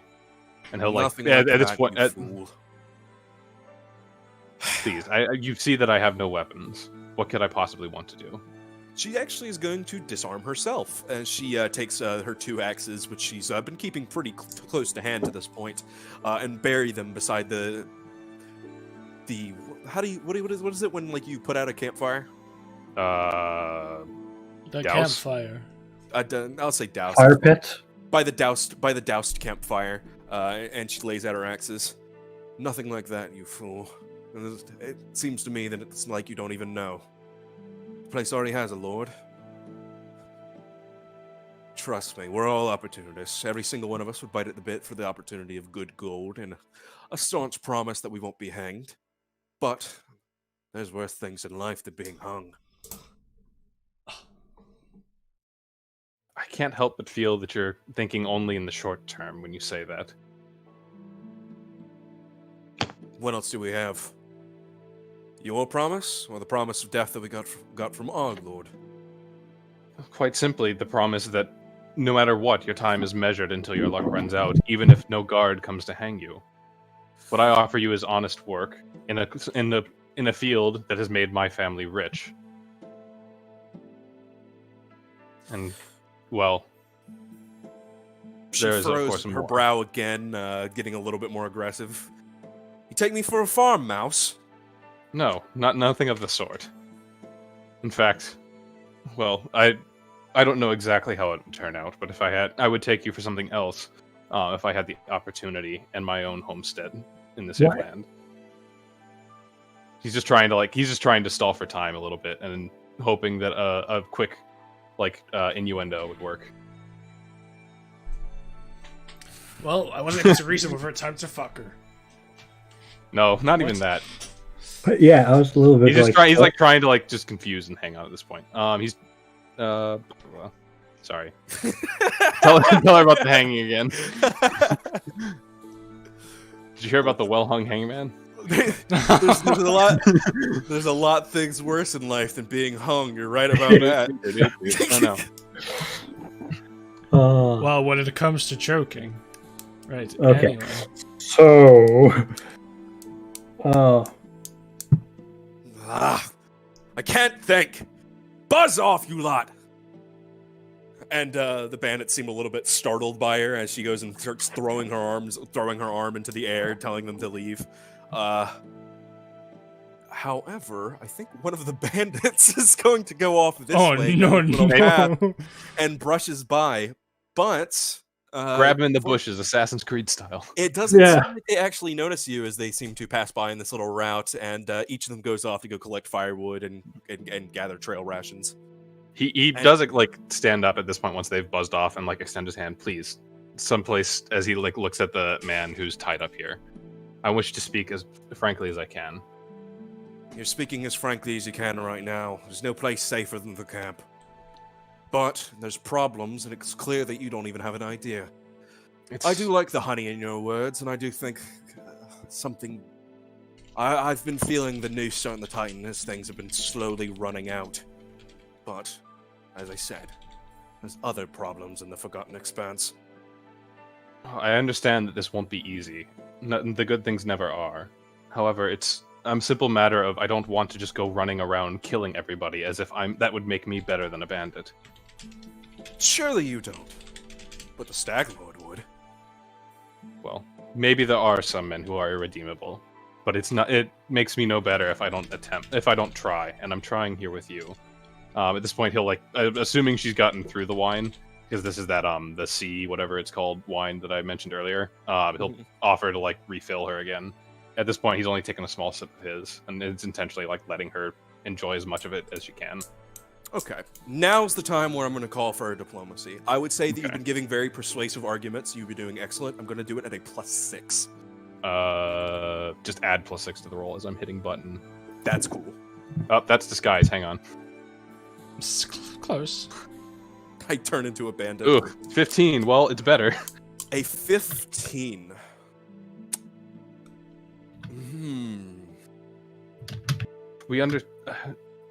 Sorry, if you want to have her say something first. I'm actually thinking on it right now, so go ahead and continue talking if you want. As I said, I understand this will be difficult, and in all honesty, without knowing more about your condition, I can only recommend that you hide. Take your men, wait, and once we have dealt with this bigger threat that you keep alluding to, then I can come back and I can find you, and I can make good on a promise to you and Svetlana. An easy heart, just like hers. It's a matter of your future, not a matter of now. Then if you need to understand, then clearly what you need to do is ask questions. You're very astute on making lots of promises, but you have yet to ask any questions. Well, then tell me, what do you think on the whole deal? What I think is that my boss would come and have my head if I took any amount of his men and didn't come and pay my dues. And how fast do you think his men would find you? Very quickly. I told you before, this is the Stag Lord's land now. Do you feel that you need protection, or it's simply a matter of his overwhelming capacity? The Stag Lord's not a hammer that hits you in the Forgotten Expanse. It's a little bit more like a needle. He doesn't just find you, and he doesn't just hurt you. He finds every little bit of strand of weakness that you got left. He figures out where you are, and slowly, steadily, pervasively, he works his way around you.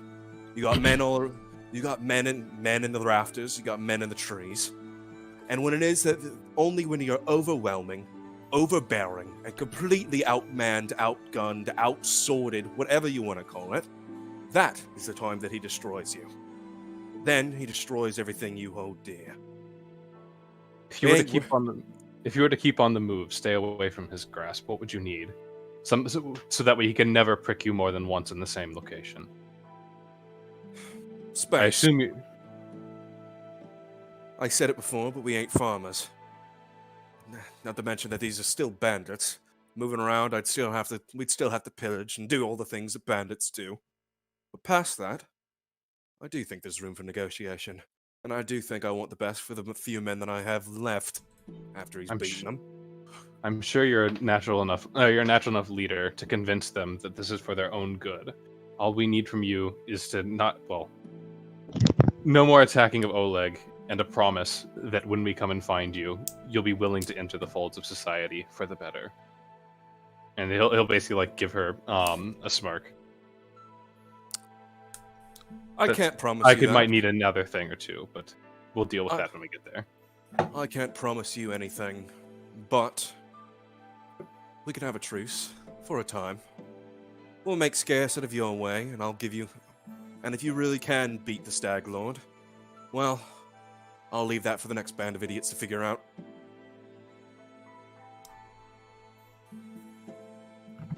A deal, then. She holds out a hand. He'll step up, shake it, and then refill her glass. At this point, look over to the other man. If you don't mind my asking, why is he here? Or who is he? Him? Mm-hmm. Vagabond. So he was looking for some people with a fancy charter. Funny that. You can see that he has a ball and gag.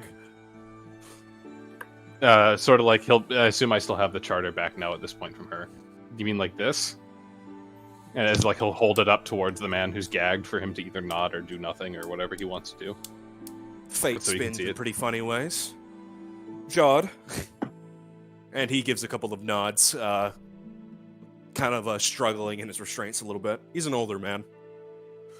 Call it what you will, negotiations or anything. If you need something to keep yourselves safe out from the Stag Lord and able to hide here without having to attack anybody, name it and we will give you it for this man. Space. Just deal with him quickly, won't you? We'll make scarce out of your lane. We won't be a trouble. You don't have to worry about Oleg for the time being. But if you all die, the Stag Lord comes for us. Stag Lord comes for us.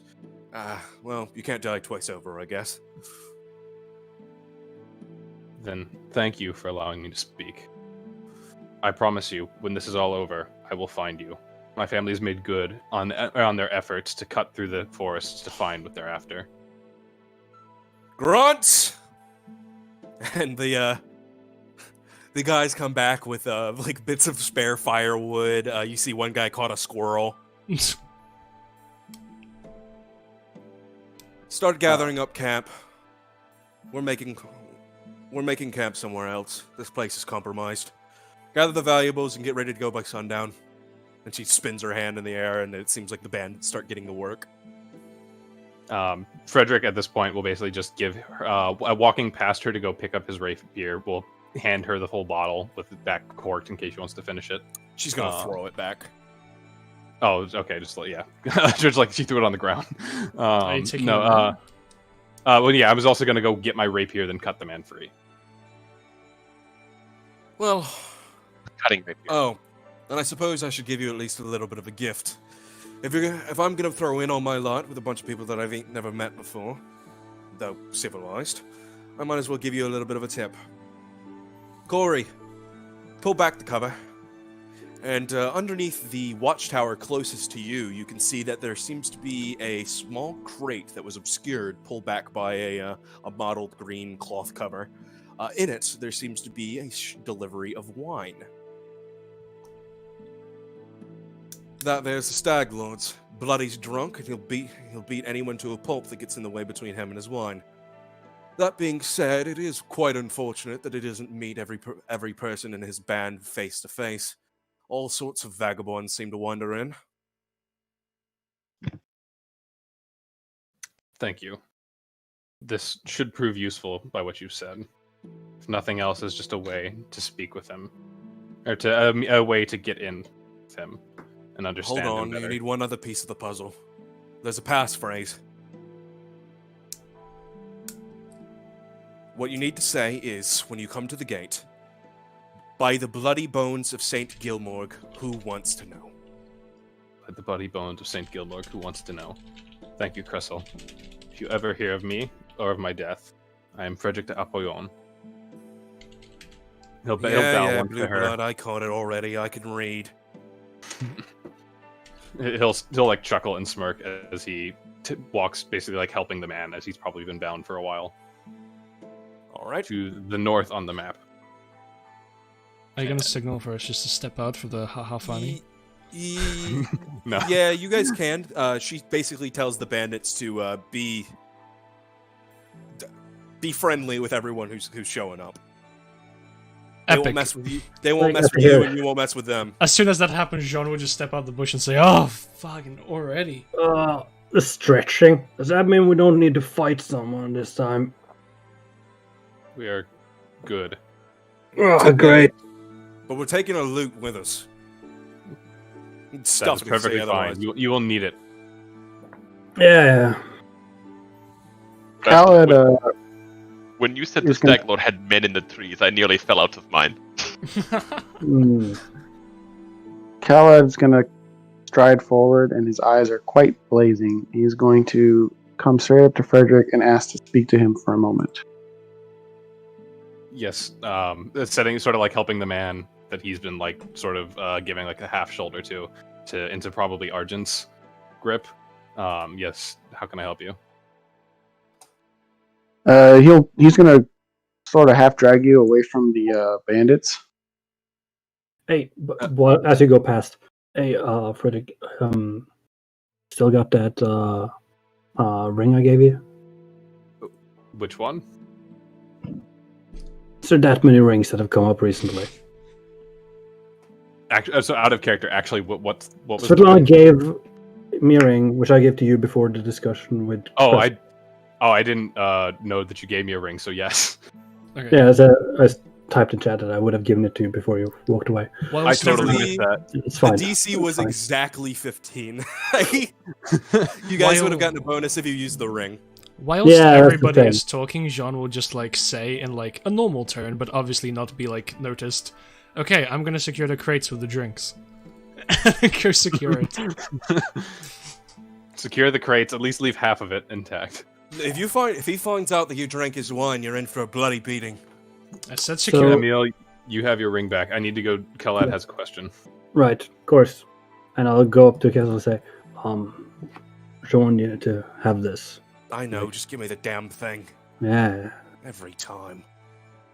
I mean, Galad will something Point to be to said that. for family, right? Can't live with him.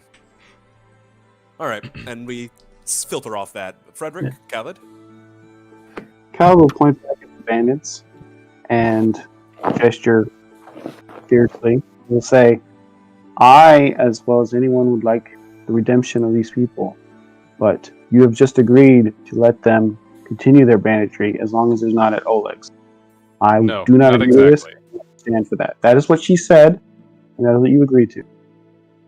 That is not how I understood it. She said that she would take her space, work on trying to keep herself safe until the Stag Lord was gone, and then from there we would re-ascertain the situation. She'll be too busy running away from the Stag Lord to be doing any serious banditry. And then once Serious the or Stag Lord is not, dealt with, we can Redemption does not come freely. It must be paid does for. not. It does not, but we also must be patient. She's not simply going to walk out of here and in a month's time when we're done with the Stag Lord, whoever he is, simply return to what she's doing. We're trying to give her we're trying to make her realize that there's much better life in civilization with us. That will take time. It also will take some sort of demonstration that we are actually willing and capable of doing what we say we will, and I do not blame her for that. Khaled purses his lips for a moment and then says, if they do not make good on their redemption, they will pay. Well, then I will just do my best to make sure that they do. He'll just take a look back at the group of them as assumedly they're all still gathering up their camp in the middle while we're probably not as tightly close packed in their camp with Jod now.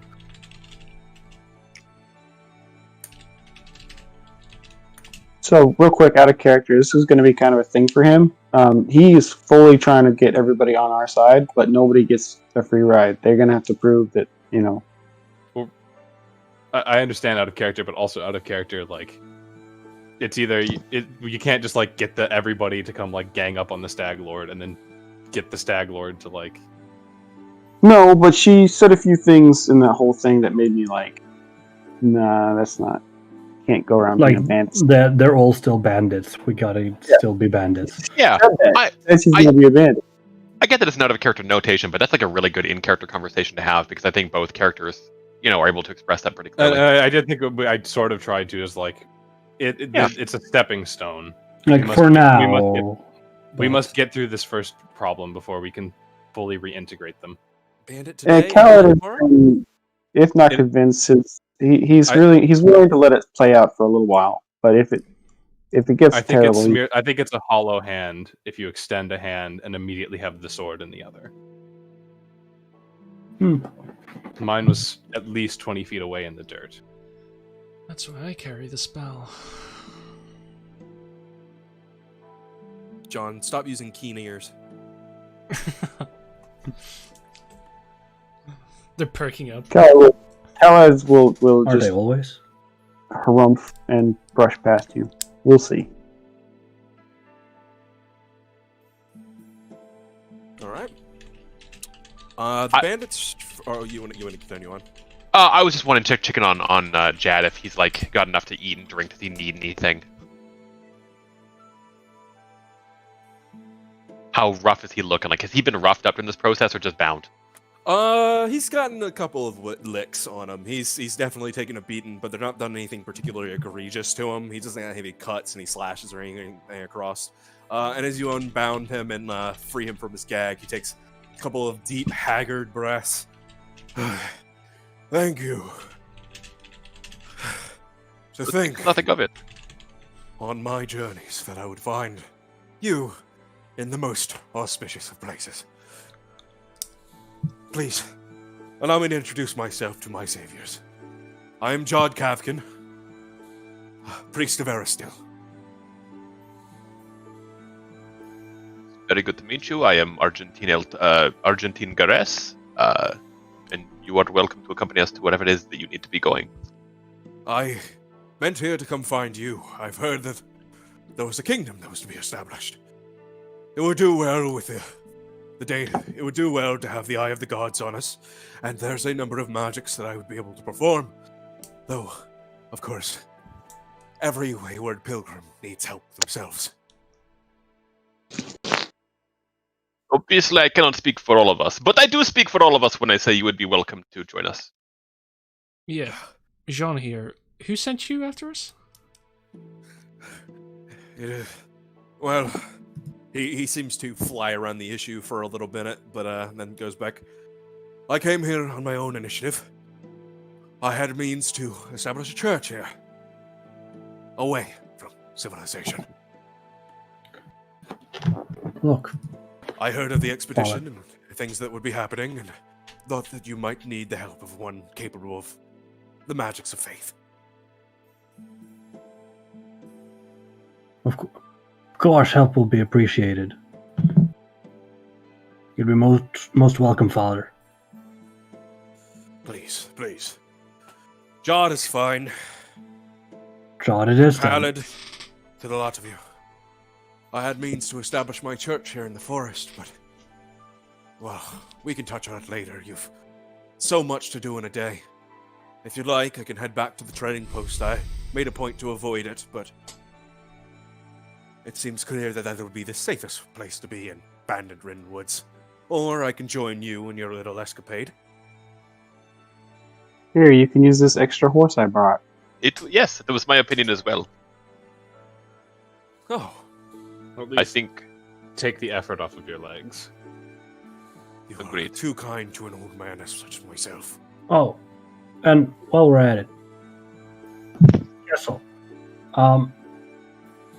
we have a map here. Where is this whole Stag Lord business taking place? Are you? You really do ask for a lot.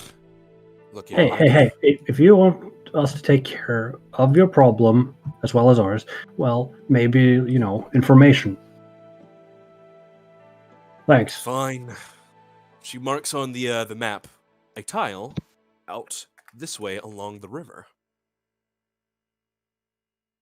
this may be a silly question. Why is he called the Stag Lord? Is it the half centaur stag? What is the deal? She seems like she's going to move to talk, but actually one of the other bandits begins to chirp up. That's because he's a centaur, you see. No, and like another one pops in. He's not a centaur, but he does have a skull for a head. He's undead, you see. And You another have one says, never seen him. Kressel again starts addressing you. Few have. In truth, I haven't myself. But as far as I can see, he's just a man. Wears the skull of a stag over his head and never seems to take it off. He used to be a much more robust lord. Now, instead of taking out his aggressions on the people in the surrounding area, he's more keen to take out his aggressions on his own people. And you follow him not out of magical compulsion, but because he is dangerous. More dangerous than any of you lot are. In fact, I'd say that you look a little bit a bit scrawny. Couldn't recommend you tackle him. Couldn't recommend you tackle him out of the gate. It's not like he's going to be waiting for us anyways. Oh, that's good to hear. And what about this Akros fellow? Is another name we have heard from your friend Haps. Do you know who he is? The paladin? Sure enough. Akaros keeps tied up right by the Stag Lord, right as wine. Fancies himself a hand, or at least everyone else fancies him a hand. Poor bastard stuck in a spot where he doesn't seem like he wants to be. A paladin, you say? Doesn't quite seem like the paladin kind of way to work for a man like the Stag Lord. Couple of trysts here and there, but you get enough to know a man after that. Yeah, paladin. Which faith? He's run up Aristil. He's run up as far as from Relisk to try to get to run away from his worldly woes. I think he took to banditry a lot more like fish than in any of the rest. But he's bored as of late. Doesn't sound like any paladin I've ever. Does he still perform magic? Couldn't say. Alright.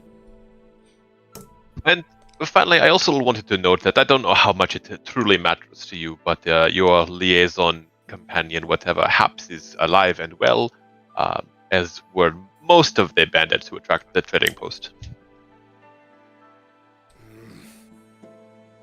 They will be staying with us, they have already been offered, and they have already offered to make good on what they have done to when they've harmed others.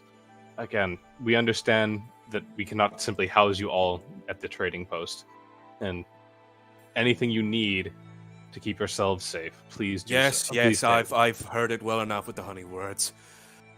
Turns, I guess the snakes weren't as scared of Haps as I thought. Well, I'm not running up to Oleg to go fetch him, so he can go settle his own problems. Quite right. I just thought you would wish to know. Whatever. Alright. Well, we're gonna get the rest of the things here unless you have something that seems so important to you. Make yourself scarce. Alright. Well, I have the crate of the stag's offering, and let us go. Cool. All right. Argent goes and fetches the horses where they've been tied up a ways away, to facilitate our stealthy approach. And, come, Mr. Mango, to adventure! Right, so where are we heading? Well, we back should to probably Oleg. head back to Oleg to tell Svetlana how everything went. Right, and maybe we can exactly. pick up those radishes along the way back. We're Hell not yeah. picking up- Pick up radishes. That's what the kobolds are.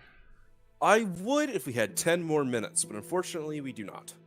Yeah, we could stop for today, but I think that's our plan for next week. Yo, we are going on a radish adventure. That's really radical. Out of here. So, as the party Radish winds is to cool. a close, you guys have had a long discussion and are able to, if not really redeem the bandits, you've definitely gotten them out of your way for the time being. They seem more scared of the Stag Lord than they know what to do with, and they definitely don't want to have a hassle with any more murder on their hands.